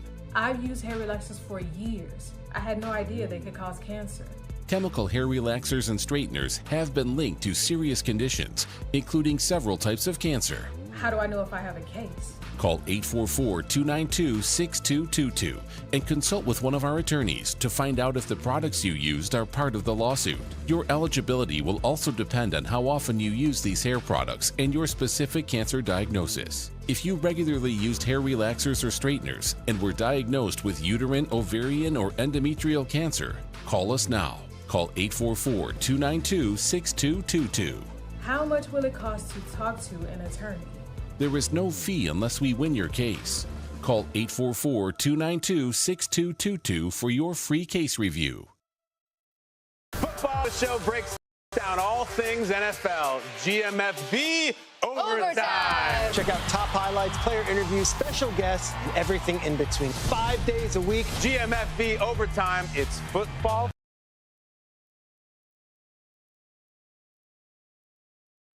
And we are back with Frankly Speaking, broadcasting live from the Hesselson studio. You see our beautiful Boss security camera hanging up there. Let's get to the interview now. I'm trying to find the button here, Joe. There we go. There you are. You see the light on now. We got a lot to talk about local. How's everything going on the ground? I mean, we talk about the national. Everybody does this. We talk about the national. And then it's, wait a minute, the most important, as you were alluding to earlier, is really the local that affects your day-to-day life. Yeah, early vote is up in Steuben County. Republican early vote is up in Steuben County. Republican absentee vote is up in Steuben County. And that's not typical absentee not being an avenue. No, I mean, so in 2022 special election, I won Steuben County by a gargantuan margin. Right. Thank you very much. I lost the absentees. Yeah. You know, even in Steuben. Yeah. Which is a Republican-leaning jurisdiction. Republicans are currently up there. So it's looking locally very strong. But again, I encourage everybody to vote locally on the ballot in Steuben County. The top race locally is Judge McCarthy running for county and family court. Supremely qualified. And I cannot endorse his candidacy enough. He is already an excellent judge. He's the city judge in Corning. He's an acting county court judge. And having him on the bench for the next 10 years would be very much in the interest of the people of the county. So that's the big local Steuben County race there. We have other, obviously, regional contested races. There's 2 of the 3 assembly races are contested. Again, I am not running against Philip Palmisano. No, keep that in mind. I would not. We're not doing that. Mr. Palmisano is unopposed. No one has chosen to run against Mr. Palmisano. It shows how popular he is. Right now, he's saying, stop. That's right. Yeah. He's unlike most politicians, not somebody who toots his own horn. Right. He's a great assemblyman. Mr. O'Mara, who represents all of the Elmira media market, he's unopposed, which is great. Tom is a fantastic state senator. But as I said earlier in the program, there are 4 assembly districts that touch the Elmira media market. 2 of those 4 are contested. Mr. Friend, Chris Friend's unopposed too. He's a great guy. He's got most of Chemung County. But northern Steuben and western Steuben do have contested assembly races. I'm running in the western Steuben 1, the 148th district. So if you're sort of south of Hornell in Steuben County, Cansteo, Greenwood, Jasper, Troopsburg, Hartsville, Rexville, I would love to have your vote. And if you're in the Wayland, Cohocton general area, Andrea Bailey is the Livingston County clerk, and she's running to replace Marge Burns and is an excellent candidate. I've been very impressed by her work ethic. She will be an excellent assemblywoman. So those are also contested. Yeah. Mr. Langworthy has an opponent, my successor in Congress. He's been doing sort of a series of barnstorming around the district. He's going to be in Hornell. Well, he's going to be in Chemung County, like lunchtime Saturday. He's going to be in Hornell, 2 o'clock-ish. So he'll be in Allegheny County. He's going to Chautauqua County. So it's a good day. He's going all over the place on Saturday and doing a series of campaign get out the vote rallies. So I'll be with him in Hornell and Wellsville and supporting his campaign. He's doing a great job, and I can certainly, I have a perspective on that particular office. Yes. That's a little unique, and I'm looking forward to working with Nick. As far as state and federal work together, I think we're going to have a great working relationship. But he does have a Democratic opponent, and so we need to get out and support our congressman.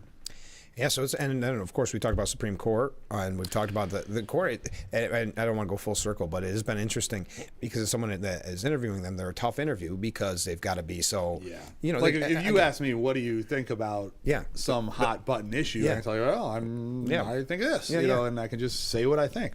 If you're running for judge, and this is important, and it's legitimate, where you don't want to present bias, right? You don't want to prejudge some particular issue.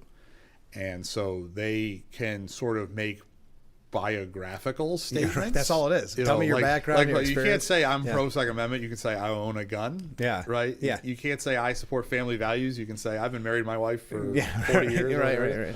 Right. So you can sort of present it in that way. But they are certainly more constrained than somebody running for an executive or a legislative position. But I get the judicial ticket that we have this year, I'm very proud of. A lot of experience. Ed White, Stacey Romeo are very experienced. And then obviously we've got Chris Tunney and Matt McCarthy and Chris Ferratella. So it's and these are important because these are races that everything I just mentioned is either 10 or 14. Yeah. Supreme Court's a 14-year term. So if you get somebody that is not a good person or not qualified in these type of positions, it's a real problem. And I want to emphasize the qualifications. Yep. We've got the most qualified people running on the Republican line, and I urge people to vote the Republican line for all the judicial positions. And before we go, Joe, and I want to mention, because you mentioned Matt McCarthy, he is going to be on the program again tomorrow. And then since we were talking about Prop 1, Bobby Hancock is going to be on the show to kind of wrap up the election interviews. I think that's a good. Those are both excellent interviews. Like I said, Matt's great, and kudos to Attorney Cox. Yeah, she has been working on this issue. You would think she's campaigning. Yeah, I mean that's how much she's been out on the Prop 1 issue, on medical freedom issues regarding the quarantine camps that the governor wanted to slip into regulation, which was insane. Her and Senator Borrello, as sort of her legislative partner, have been working very hard on this. Yes, and we were glad to have them both in on the program before, but she was kind enough to join us for one last interview because, people rightfully so are confused. Yeah. About Prop 1. I know that we talked about it. It's a confusing proposition. I think it's designed to be a confusing proposition. I did too. And I can't remember who I was talking to. I think maybe even her. It's very telling to me, and we talked about it off the air, that the signs just say vote yes. They don't tell you why. But if you see the signs that say vote no, there's a reason. There's a reason. Whatever that particular reason might be, there's a reason. Yeah. So I think just to kind of wrap up on that, but you say your campaign's going good. I'm very honored and pleased and humbled by the level of support from fundraising, from the people that did the petitions back in March and April and February.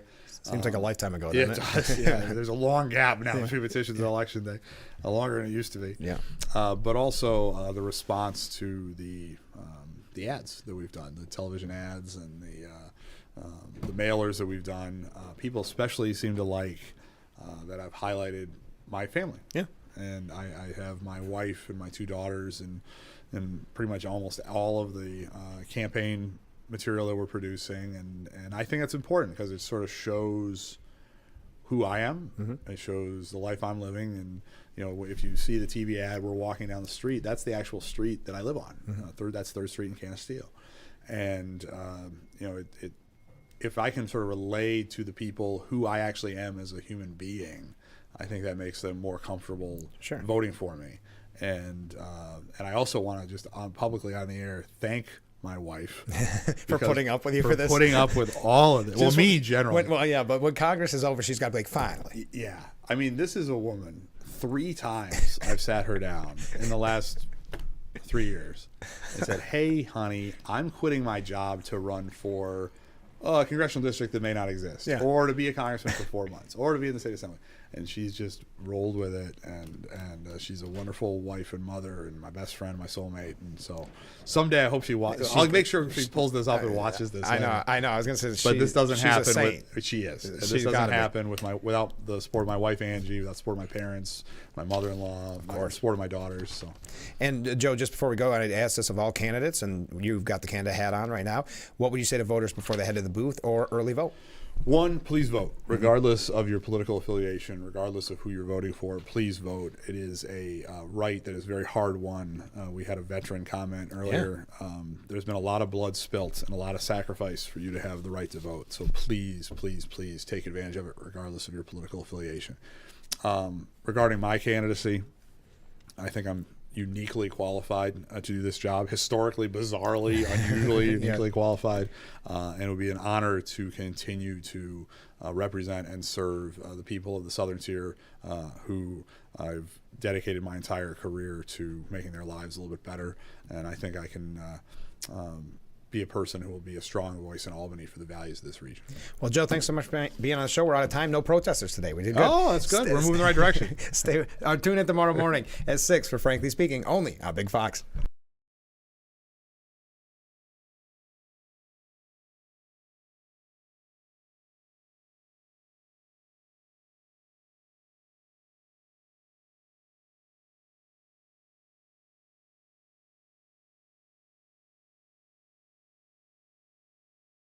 Trick or treat time is here, and Big Fox TV has some tips to keep our kids safe. Wear bright, reflective, flame-resistant costumes and remove any tripping hazards. Travel in groups and review traffic safety. Check outdoor lights and carry a flashlight. Never go into a house or car for candy, and let your parents check your treats. This reminder is brought to you by your caring friends at Tom's South Corning Collision, Cutler's Carpet and Flooring, Shedden's Wholesale, Suburban Propane, and Big Fox TV. Have you heard? ServU Credit Union is dropping their auto loan rates with the new buy or refi special. Right now, get an auto loan at 4.99% APR for 72 months. Whether you're buying a new vehicle or looking to refinance your current loan from another lender, ServU's low rates are available to all members, regardless of credit score. Apply online, over the phone, or in person, and drive off with confidence. ServU Credit Union, here to make your borrowing experience safe, easy, and affordable.